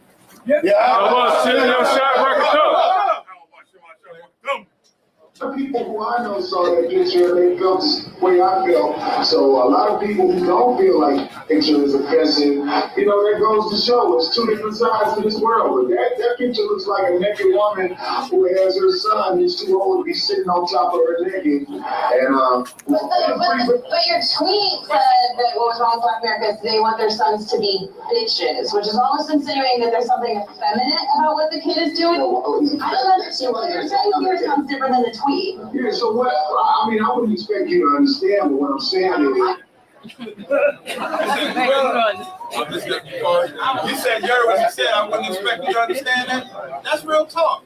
Because white people as a nation have no compassion for black people. I was taking it a step further. White people have no compassion except for their own. They accept us to love what they love, hate what they hate. They cannot see how disgusting that is. And then they'll sleep with their kids anyway. Right. I understand. I'm a smart person. I can listen to you and understand. Okay, I'll take your word for it, but what I'm saying is, in Black America, there's not a lot of fathers at home. So these kids grow up, and their moms do things like that to them, and in my opinion, that sends them off into the world lost, just like their mom. You're saying that he's in your words, he's a bitch because... You see what he said? He said that sends them into a lost world. And then he said something heavy, which is what they are. Because they remove, like a black woman will deal with a man long enough to have a baby, but won't let that father raise him. And then when you see all these effeminate men out here, don't want to take the responsibility of what they created. Black women created these men. Like that picture right there, if that brother grows up and he's a homosexual, you can only point right to that picture. You know what America would say? Father wasn't around. I guarantee you she removed that father out of that equation. And that's what we're not willing to face in 2017. He has a close relationship with his mother. What I'm saying is, I'm sure a lot of people will find that picture inappropriate, but because she's the woman and the double standard is applying right now, I'm the bad guy to say it was obvious. Because I don't think, there's no place for that picture. What do you send that picture to? Send that picture to the grandma. I bet the grandma had a heart attack. Right. He said, you're going to send that picture to grandma. Grandma ain't going to like, can I send that picture to you? Hell no. She's like, why you send that to me? Give me the next slide, please. I ain't going to keep you out much longer. In 1950, now we're going to go to some statistics. Because again, the liberation movement, they had to be free from black men. Because this, again, don't make no sense. Because we ain't been, like black men have really not had the chance to run a household free from white oppression since we've been in America. The little experiment, when we was able to build Black Wall Street, whatever, that threatened America. When they saw what black men were able to do, because remember, we were supposed to be uneducated at that time. We couldn't read, we couldn't write, but we built everything. And another misnomer is stop calling black men lazy, please. Black men built America. I'm sorry. We built all of America that was built off of black men. Yes, right. All right. So now, in 1950, 72% of all black men and 81% of all black women had been married. What do we have to be liberated from? We was married in the house together, so now you got to think about the psychosis of the white man. Not even the psychosis of the black woman and the black man at this time, because we knew what was right. We knew it was better to be together. Every census from 1890 to 1950 showed that black labor force participation rates were higher than those of whites. Prior to the 60s, the unemployment rate for blacks was 16 to 17 was under 10%. I'm bringing out all these statistics to show what happened after the 60s. Like the 60s was like a pinnacle year. Like Shahrazad Ali said, in the beginning of the civil rights, when they were separated from the black man, separated from the white man, you seen opportunities of us growing and getting better and bigger. As soon as we start joining the white man, who's the most famous joiner of white man? Who knows? Martin Luther King. I know that hurt some people hard, cut you to the core, but he was the death of black people. That's right. He joined us to the white man at an unforgivable level. He joined us to the white man in the sense of no matter what the white man does to you, you got to forgive him and let it go. You got to be nonviolent. So that's why I'm saying the 60s was that pinnacle. And then to show you the white man's appreciation, he killed that nigga. I said it like that on purpose. He killed him. He killed them to show his appreciation. So now, before 1960, the number of teenage pregnancies had been decreasing. Both poverty and dependency were declining. So at a time when black people was really coming out of their hellish condition, at that time, in the 60s, black income was rising in both absolute and relative terms to white income. You think the white man wasn't paying attention to that? All that black revolutionary was making black households come together and stay together and deal only in black. Now, in 1965, 76.4% of black children were born to married women, meaning they wasn't set. And this type of marriage is the paperwork marriage.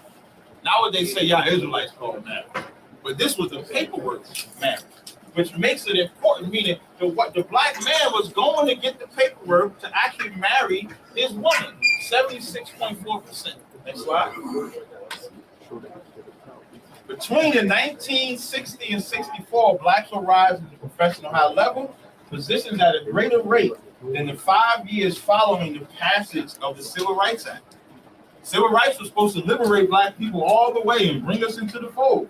In 1980, remember the numbers I gave, 31% of all black firstborn children were born to teenage mothers. Now in the 60s, it was decreasing. In the 80s, it was rising. That's why I played that video of them teenage girls. And by 1992, 54% of all black children were living only with their mothers. This is what the feminist movement calls. This is what the civil rights movement calls. This is what the CIA put in a system, because of course, today I'm talking about the liberation of black women, but you have to also take into accountability the drug epidemic that also came up. You understand? This ain't about the black men today. So any of y'all getting y'all questions lined up, because I ain't addressing black men, that's not today. We got to get out of that notion that if we talk about black women, we got to talk about black men. Because when we talk about black men, don't nobody say I got to talk about black women. Right. So now, in 2009, 73% of black children were born to unmarried mothers. We went from 73% of black men and women being married to 73% of black children being born to unmarried mothers. And you can thank that for that. In First Ezra's in the Apocrypha 8:85, it says, moreover, we should never seek to have peace with them. What does it mean to have peace? Meaning trying to get peace treaties with a white man is insanity to me. Ask the Native Indians how them peace treaties work. Right. Over 178 peace treaties? How many did the white man keep? Who knows? Not one. Not one treaty did the white man think it was worthy enough to keep with the Native Indians, but in 2017, we think we're going to come to the point where it's going to work out. It's never going to work out. And it says we should seek to have peace that we may be strong. So look at the numbers, and I think I got some more after this, but look at the numbers. Before civil rights and before we integrated, we were 74% married. After integration, we 73% of black children were born to unmarried mothers. By 92, 54% of all black children was only living with their mothers. Now imagine if we would have stayed separated from the white man. This ain't just a UPK thing, this is a God thing. The Most High wants us to be separated from them. Go to the next slide. This is how they portray men in the media. Now I got all this off of 2 movies. For Colored Girls, no 3 movies. For Colored Girls, Colored Purple, and Waiting to Exhale.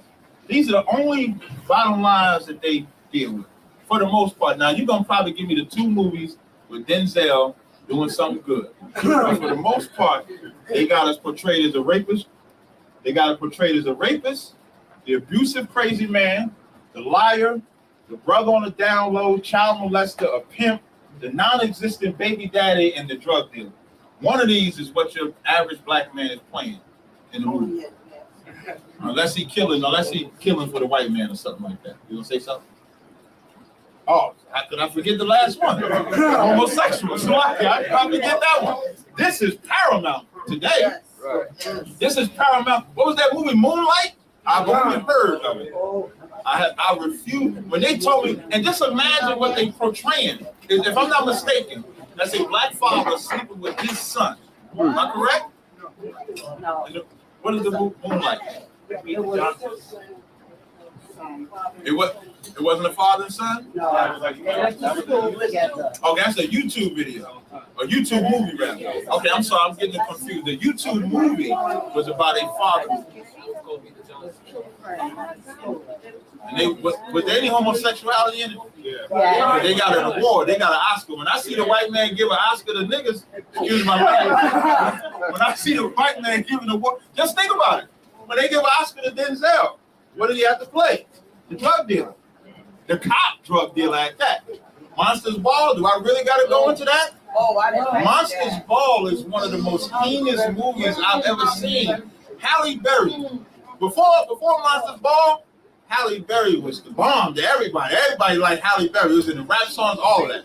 After Monsters Ball, how Jada can say why a white man have to pop her to get an Oscar. And then they had the nastiest devil. Billy Bob Thornton, the nastiest devil. And if you think about the state that they put that black woman in, goes into the miseducation. That Billy Bob Thornton worked at the prison that she was going to see her husband who was in jail. So where was her husband at? In prison. Right? Now, the guard is now sleeping with his woman. Now imagine when the man in jail finds that out. It's bad enough being in jail. Now he's going to see the guard every day that's sleeping with his woman. That's what you have to do in America. That's what they push. The homosexual, Tyler Perry is a good example of that. Right. I remember my daughter came in the house one day. She was like, "Daddy, I saw this movie with this with this old grand lady, and she was sassy. It was funny." I said, "What was it?" She said, "My dearest final reunion, my face froze." And I said to her, "Do you know that was a man?" That's all I said. She said, "Who?" I said, "The grandmother." And her eyes looked like they went in the back of her head. She never mentioned it to me again. You know, now imagine those that don't know, or even if they do know and their parents encourage that. What is that encouraging? For homosexuality to run rampant. Right. You can get rich if you're a homo. You can do all that. Or if you get down with white folk. Give me the next slide. A day without women. I think this is almost the end. I ain't gonna hold y'all too long. A day without women. Now, this came up because Trump got in office. One of the most, according to America, one of the most violent white men on the planet. To me, he's the most realest white man on the planet. Me. So now, they came up with this because Trump got elected by who? White woman. Thank y'all. He got elected by white women, which is why black women need to understand, like a sister had wrote in her book that the black woman was the mule for white women. And that's a true statement. And the black man is the mule for the white man. And we don't realize how much we get used to where they seduce. And I'm going to show y'all something about black women and how far y'all actually come in America, on America's terms, to where y'all should never associate with white women anymore. But black women have become so seduced. Here it is. They said Trump is worse because he said grab him by the box or grab him by the vagina. And he's so vulgar. Now, when you think about Trump getting in office, who was his opponent to get in office? Ain't she a woman? A white woman at that, right? Ain't that the time for the feminists to come up? That's the feminist come up, ain't it? That should be the time. Hillary should have won by a landslide from at least, let's say if she wouldn't have won. The percentage of women, the white women that voted for Trump was 54%. So that means Hillary got 46. If the white women really wanted women to roar and be strong, it should have been like 80-20, maybe 90-10 in support of Hillary from white women. So why do y'all think it is that they voted for Trump? Who wants to take a guess? Anybody? There's going to be a lesson for you black women. Who want to take a guess? Nah, I know you know the answer. You guess, sis. The stand behind the white man. To do what? The standing behind the white man. Give that girl a hand. Badell. She said heavy. She said to stand behind the white man. You know why she would stand behind that white man? Because although Donald Trump is vulgar as hell, because he disrespects women, she also knows that he won't let another another race touch her. So he'll put her in office because he has a military standing behind him, a power behind him. If an African says something to me, if an Arab says something to me, he will bomb the hell out of the whole country for me. And that's more important than him saying grab me by the box. Meanwhile, if a brother say something sideways, 911 right on the dot. Black women, you rather have the power over the man than the protection that the man can only give you. Right. And the power that you're taking is destroying you. Because the only power you can get outside of a black man is either a white man or that white woman that you chose to join. And of course, I got a biblical description. We just celebrated the Feast of Purim. For those that don't know, the Feast of Purim was about Queen Esther, who was a queen under a king of another nation. She hadn't seen that king in a minute. And here it was, one of the king's servants put out a decree to kill the Jews. And Mordecai, who was an Israelite, was mad at that and sat at the doorstep, tore off his garments. He was in ashes, but he was a peasant in comparison to the queen. Who did Queen Esther listen to? Did Queen Esther listen to the king, or did she listen to the peasant? Who did she listen to? Anybody know? The peasant. She listened to the peasant. That should be a lesson to black women. That black woman was a queen in the kingdom, and she used her power to belittle herself, to humble herself to a peasant. And when she humbled herself to that peasant, freed the whole goddamn nation. Right. Now imagine if black women like Michelle Obama, when she was over that heathen, did that. Right. You would actually free your people. But when you love other people more than yours, you destroy them. Right. That's why the Bible is the only answer, because you'll never get a scenario like today anywhere else but the Bible. Period. That's why I pulled up Purim. So now, the organizers behind January's March on Washington are using Wednesday as a day of action to spotlight the economic power and value of women and the contributions to society in paid and unpaid labor. Organizers hope to call attention to economic injustices that women face, such as lower wages, gender discrimination, sexual harassment, and job insecurity. This day is also intended to push for gender justice. You cannot have a day about nothing in America without gender justice. Y'all know what gender justice is, right? That's where them faggots come, excuse my language. That's where them lesbians come. That's gender justice.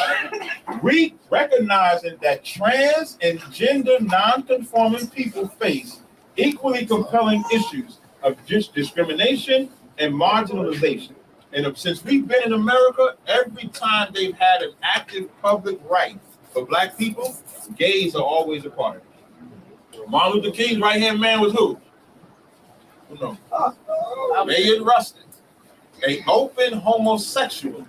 That's who's a part of our organization. So now give me the next slide. Education. So now let's look at the education of the black woman to see if she need to be marching with the white woman and care about white women's problems, or is she just being used to push the white woman's propaganda? It says a new report confirms that black women are now the most educated group in the United States. So what are they marching for? It says, but we still have a long way to go for pay equity. According to the National Center for Education Statistics, between 2009 and 2010, black women earned 68% of all associate degrees awarded to black students, as well as 66% of bachelor's degrees, 71% of master's degrees, and 65% of all doctorates awarded to black students. Black women is killing it in the game right now. Right. I don't know why they need to march for education. Right. But when you don't know, when you just go by media propaganda, it seduces you. The report also says that the percentage of U.S. college students who are black increased from 10 to 15% from 76 to 2012, while the percentage of white students fell from 84% to 60%. By both race and gender, a higher percentage of black women are enrolled in college than any other group, topping Asian women, and white men, meaning more black women are in school than anybody on the planet in America. So what you're marching for?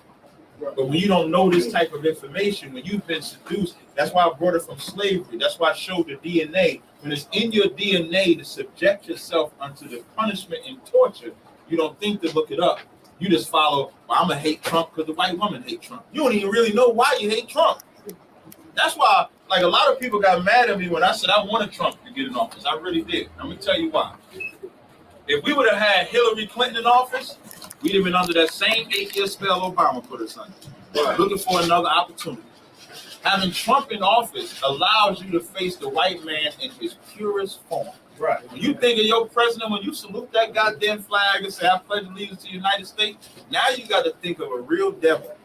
of a real diabolical beast that you know hates you. And it should make you question who you're giving your loyalty to.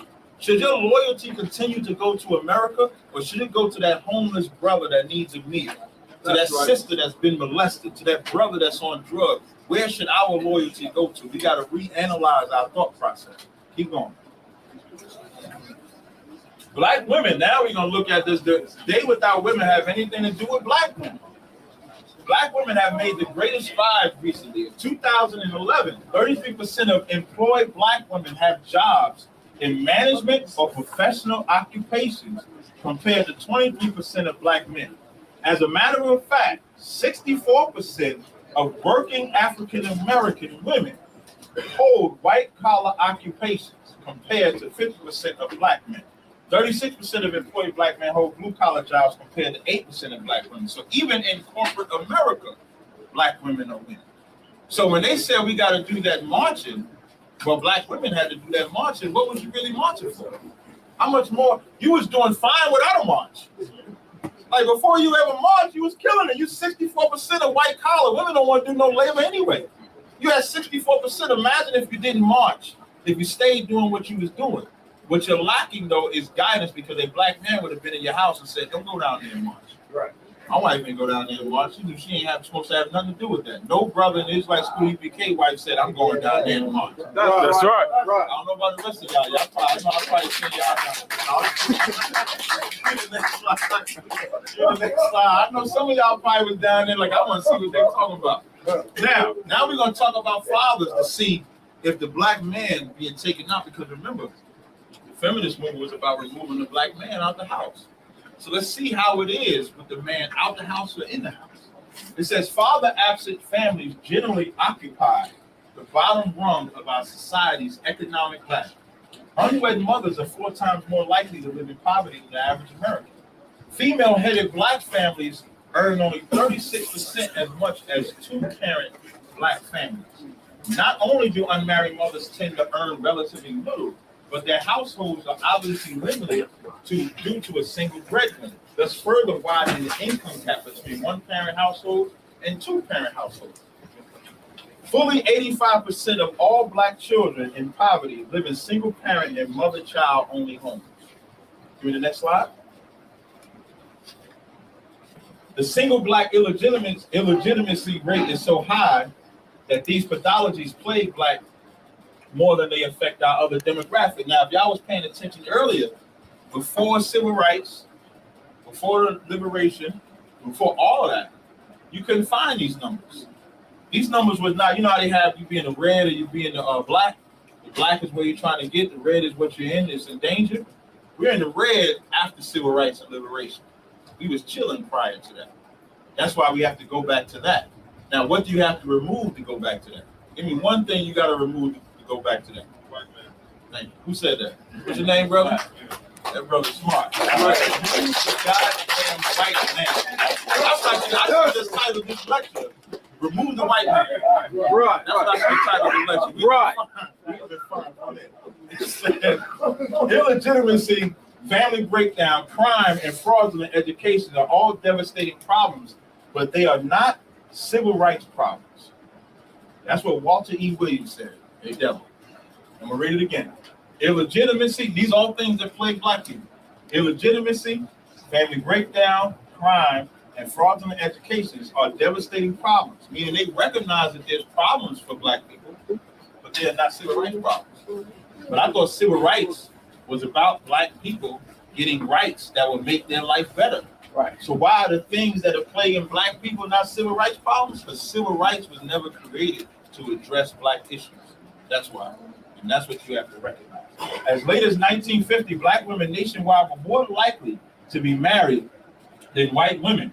And only 9% of black families with children were headed by a single parent. This is 1950. Let's see that? 9%. In 1950s, black children had a 52% chance of living with both their biological parents until age 17. You'd be lucky if you get a year today. It says by the late 1980s, these odds dwindled to a mere 6%. So in the 1950s, 52, 1960s, 1980s, 6%. In 1959, only 2% of black children were reared in households in which the mother never married. 2%. That means every child was married. Excuse me, every child, their parents were married. It was only 2% that was not. How do we allow ourselves to get seduced that way? Because we love the white man more than we love ourselves. Right. Give me the next slide. Oh, I brought that down. While the overall black poverty rate remains about 2.5 times higher than the white poverty rate, the face of black poverty has changed dramatically in recent decades. At one time, almost all black families were poor regardless of whether both parents were present. Today, however, two-parent black families are rarely poor. Among black families where both the husband and wife work full-time, the current poverty rate is a mere 2%. So now, what this is basically saying is if you take the liberation movement and everything that's happened and how it destroyed us, if we slowly start to come back to this, if we go back to a black household the way it was meant to be, our structure is only now 2%. You got the next slide?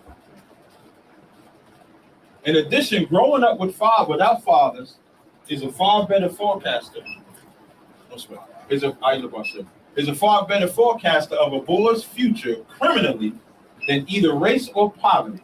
I'm gonna read it again. In addition, growing up without a father is a far better forecaster of a boy's future in being a criminal than either race or poverty. Meaning, without that father, you can guarantee you'll see it. Your son or your daughter is going to be a criminal because the father is the disciplinarian.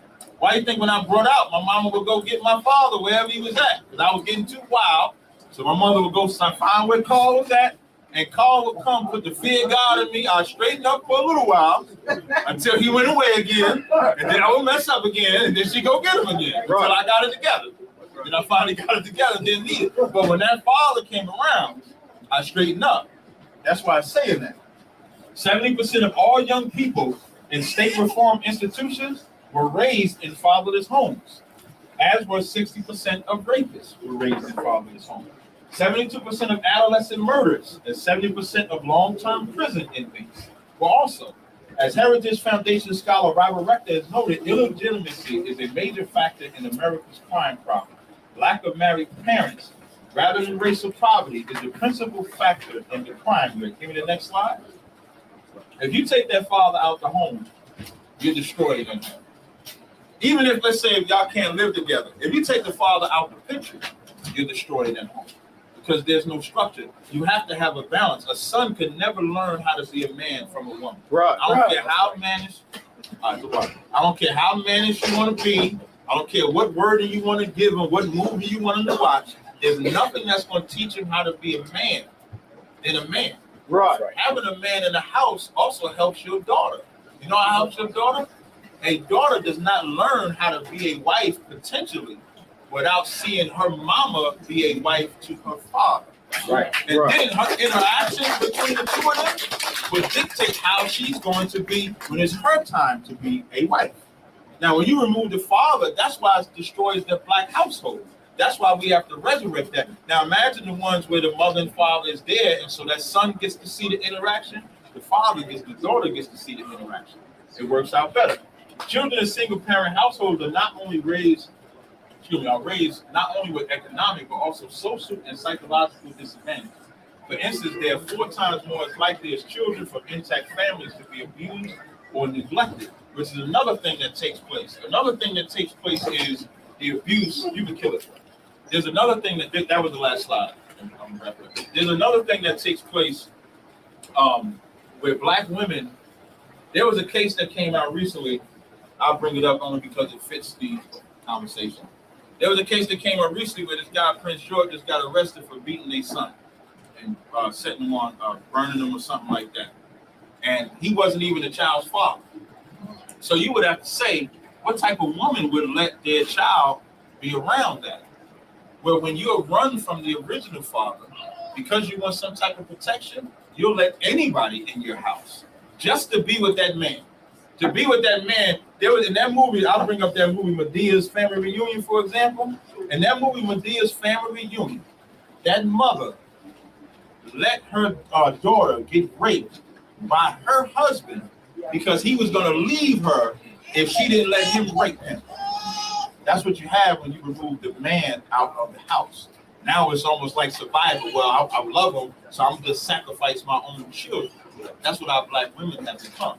So what I did with this lecture, which I hope y'all appreciate, what I wanted to do with this lecture was not only just talk about destroying the black woman and making her feel like trash, but to just bring out the pitfalls that, number one, it's not her fault in the sense that she's been psychologically traumatized since slavery.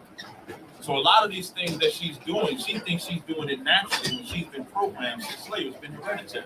Your great-great-great-great-grandmother's been oppressed, and then all you've seen that you've been in a survival state, just like the black man has been in a survival state. And we only had a short gap of being free from the white man, and that was maybe when slavery first got away from us until about the 1920s or so. And when the white man saw our greatness, he put that system in there to destroy us ever since. So that's the solution. So anybody got any questions? That continues my lecture. I appreciate that.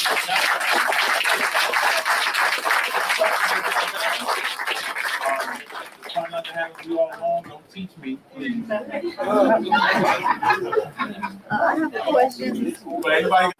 But if we've both been traumatized, it still may not, even though we come together, it still makes people some problems that create still sex, incest, abuse, because our minds have still not been healed. The healing starts with this truth, and that's the Bible. That's why when I was bringing out the scriptures, understanding the order that's supposed to be between a man and a woman, and understanding, like if you don't think that you're traumatized or think that you're bothered, you'll never actually go to get fixed. Everybody goes to the doctor all the time to get what? Medicine, right? Well, the Bible is the medicine for black people. In order for us to get healed, you have to be willing to take that medicine. And medicine don't taste good. Anybody ever take medicine that was nasty? I think all medicine is nasty, ain't it? But you taking that medicine because when you wake up in the morning, that cough congestion is going to be gone. That pain you had in your knee is going to be gone after you took that medicine. So we have to be willing to take that medicine. Without this truth, without the Bible, you may have moments of peace, but it'll never be fully fixed until we get to the truth. Okay, I need to change the topic, but I noticed a few brothers out here have a problem. They like to hit and be verbally abusive. Right. So how do you handle a man? I mean, I don't have anyone like that, but how would you handle? No, I don't have a nice one. Right. But how do you handle somebody who's like that? Because I find out here other of my girlfriends that they men are verbally abusive, or they like to be physically abusive. So what's up with that? Well, I mean, I know you don't have all the answers, but I'm just saying a lot of brothers out here like that. What I would say first, if I were to give a scripture answer, 1 Peter 3:1 says a woman with a chaste conversation can bring her man. Now, in some cases, that's not always the answer. What I tell all my sisters and my brothers when they're facing problems like that, just call us and we'll take care of it. We'll solve the problem. No, I'm saying like y'all automatically go to violence. Y'all gonna come and beat them up, no. We're not talking about coming and beat them up. But like we're counselors. Okay. So we can counsel that brother, we can counsel that sister, we can counsel that sister and tell her what she's saying that's setting them off. And then we can counsel that brother to not go off what she's saying. Because again, you have that problem. Like we were all like the brothers that you see in the UPK, they were all different walks of life. That's just like school UPK, that's where I'm at. So now we come from all different walks of life. We wasn't angels. We wasn't, we wasn't innocent or anything like that. And so once we came into the truth, we learned to kill our former self, put off the former conversation, become a man of God. That's what I said, like that spirit that they take on is a white man's spirit. Like the white man will beat a woman and so forth like that, have no regard. But a brother following the laws of the Most High, you will not do that. Okay, I have another question too. Now, you're talking about the Bible, right? Yes. I'm gonna get technical here.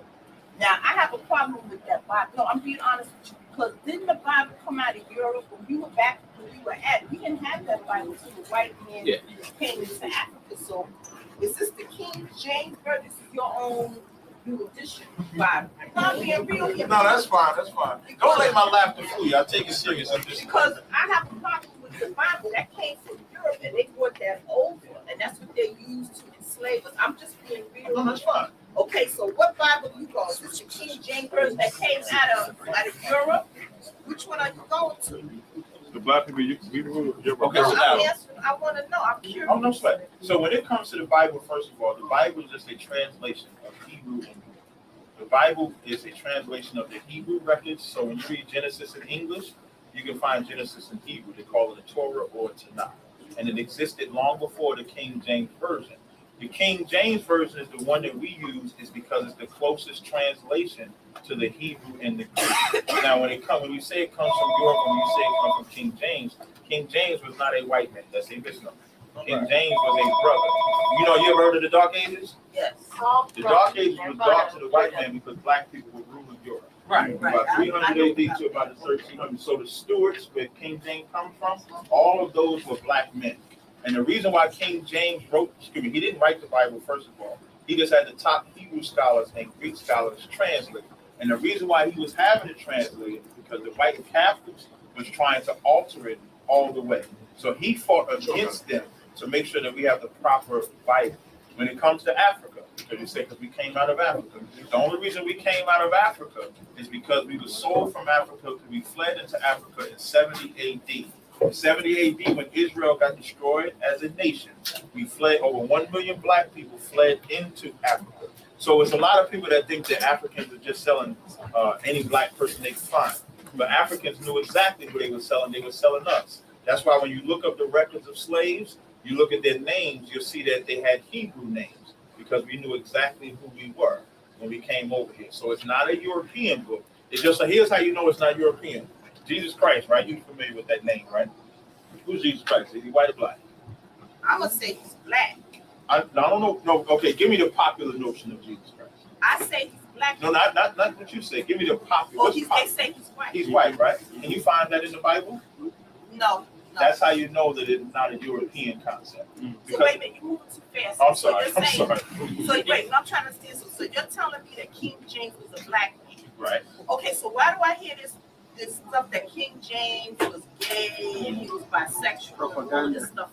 Because he was fighting. Number one, that didn't come out about King James until about 40 years after he died. And that was again by his constituents who was trying to defame him. But there's no proven history that King James was gay. He wrote a letter to his son that told him not to be gay, to eschew from wearing women's clothing, piercing your nails, and everything. And here's another key thing. You're talking about the King James Bible, right? You know, the King James Bible say mankind shall not lie with mankind, right? Right. Faggots write Bibles today, and they take that out. Right. So King James was gay, he would have took that out. I was trying to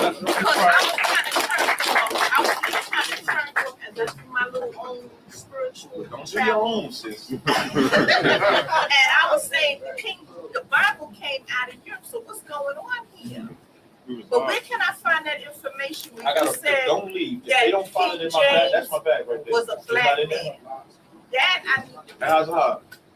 I got a book of okay, I'm listening to you. I'm just trying to get everything that you said, but I was kind of turned off by the Bible because of that, because I was getting kind of confused here.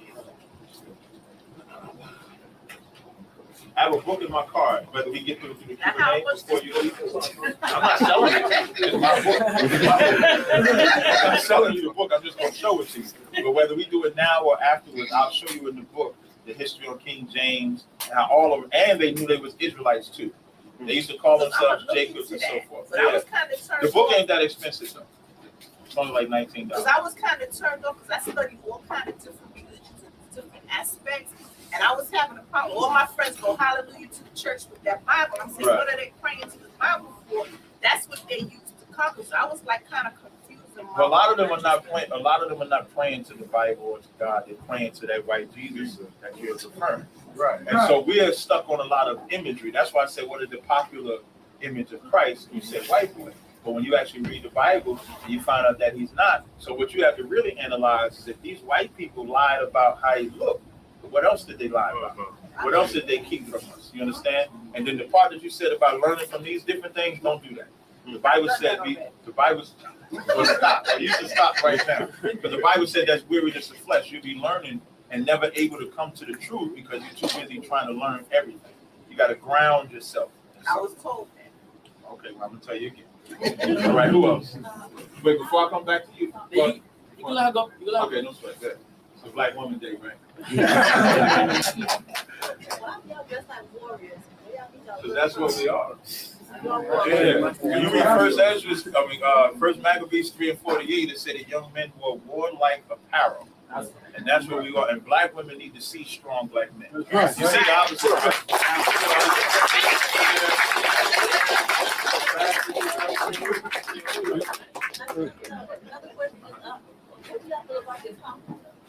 Oh, we carry the Apocrypha.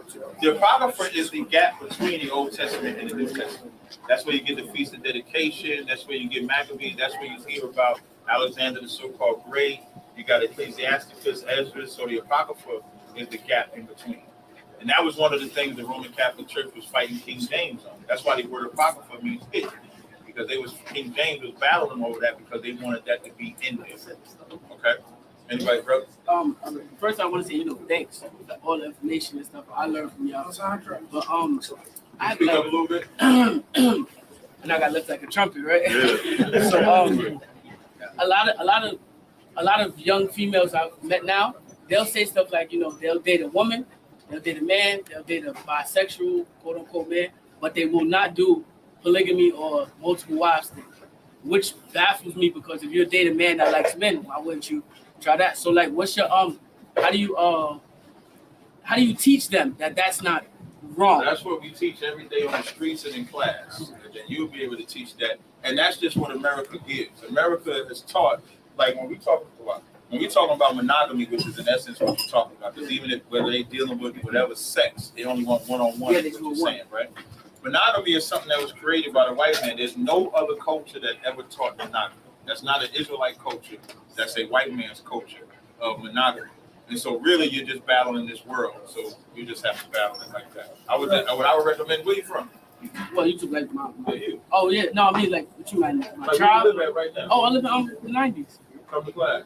I came a couple like last month and y'all was wrapping up the corner. Right. So, but when's the classes? I'll let you know after class. Right. I'm after this here. The classes are open? Say again?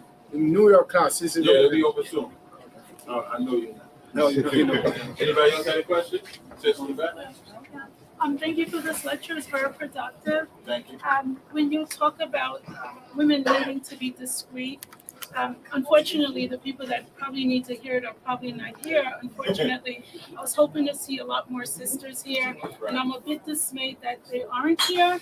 I mean, most of the sisters are here. I can feel their vibe.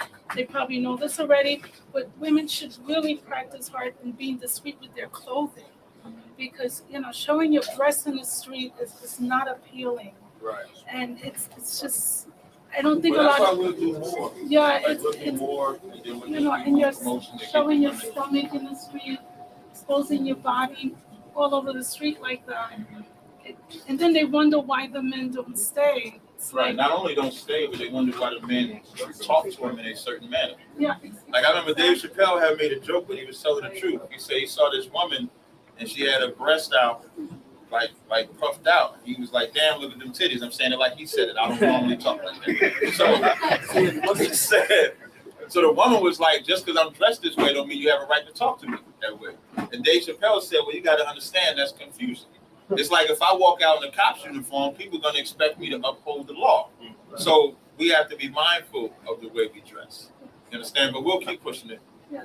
The other thing is, and this brother talked about it, I was hoping, since we were talking about women, that you would have touched base a lot more on the issues of polygamy. I'm from a polygamous household. I'm a second wife, and that was very hard for people who knows me. I did that already, sis, in October. I was talking about this class. Your man lecture. I was talking about this class. Oh, okay, I'm sorry. This class for women. Because it's usually the women who have challenges with polygamy. Right. Not necessarily the men. The men may have challenges with how to go about managing and handling that issue, but it's usually the women who have problems with even accepting it. Okay, well, when I speak on it again, I'll make sure I add that into it. I'm pretty good at it, so I'll make sure I add that stuff into it. Okay? Anybody else? All right, with that, I'd like to thank y'all for coming out. We have a lecture. Let me see yours. I don't know if y'all in Syracuse, but we got a lecture coming up April 1st at the Beach and Branch Library, 2111 Salina Street, Syracuse, New York. Officer Tazaryach We'll be doing it on drugs, the American tool to destroy black people. That'll be a lecture coming up. Thank you, Hodge, for coming out. All sisters. What's your name again, sis? Mayana Household Correct. And what radio show you got? We do Debate Talk for You, the relationship challenge. Right, Debate Talk for You. I want to thank her for coming out. My mama came out. This is my first time she has been out.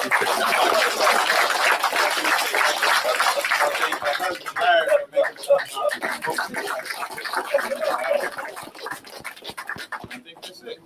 So I'd like to thank y'all for coming out. God bless. Good night.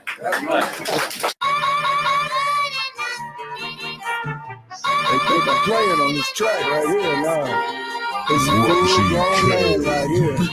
Going to shoot. One West, Harlem, York, 125th Street. What's the One West? If I could train a dragon, I could dance, so tame a lion. Any climate, and I'm shining like a diamond out of Zion. Miseducation, what's going on with you, man? Precinct Captain Dawhor, Officer 501, man. Listen, inviting you to our West Coast barbecue. You know, every year we having a barbecue on the West Coast, man. Can't wait to see y'all from all over the country pulling up in Las Vegas. It's going to be a blast again. If anyone been to Las Vegas, you know it's a good time. You get what I'm saying? We're going to have a good time again. You know what I mean? Big things go on. Parties, barbecues. I know y'all like to gamble. We're going to gamble a little bit too, man. And drink good liquor. You know what I mean? Most importantly, community is going to be in the building, so you got to show up.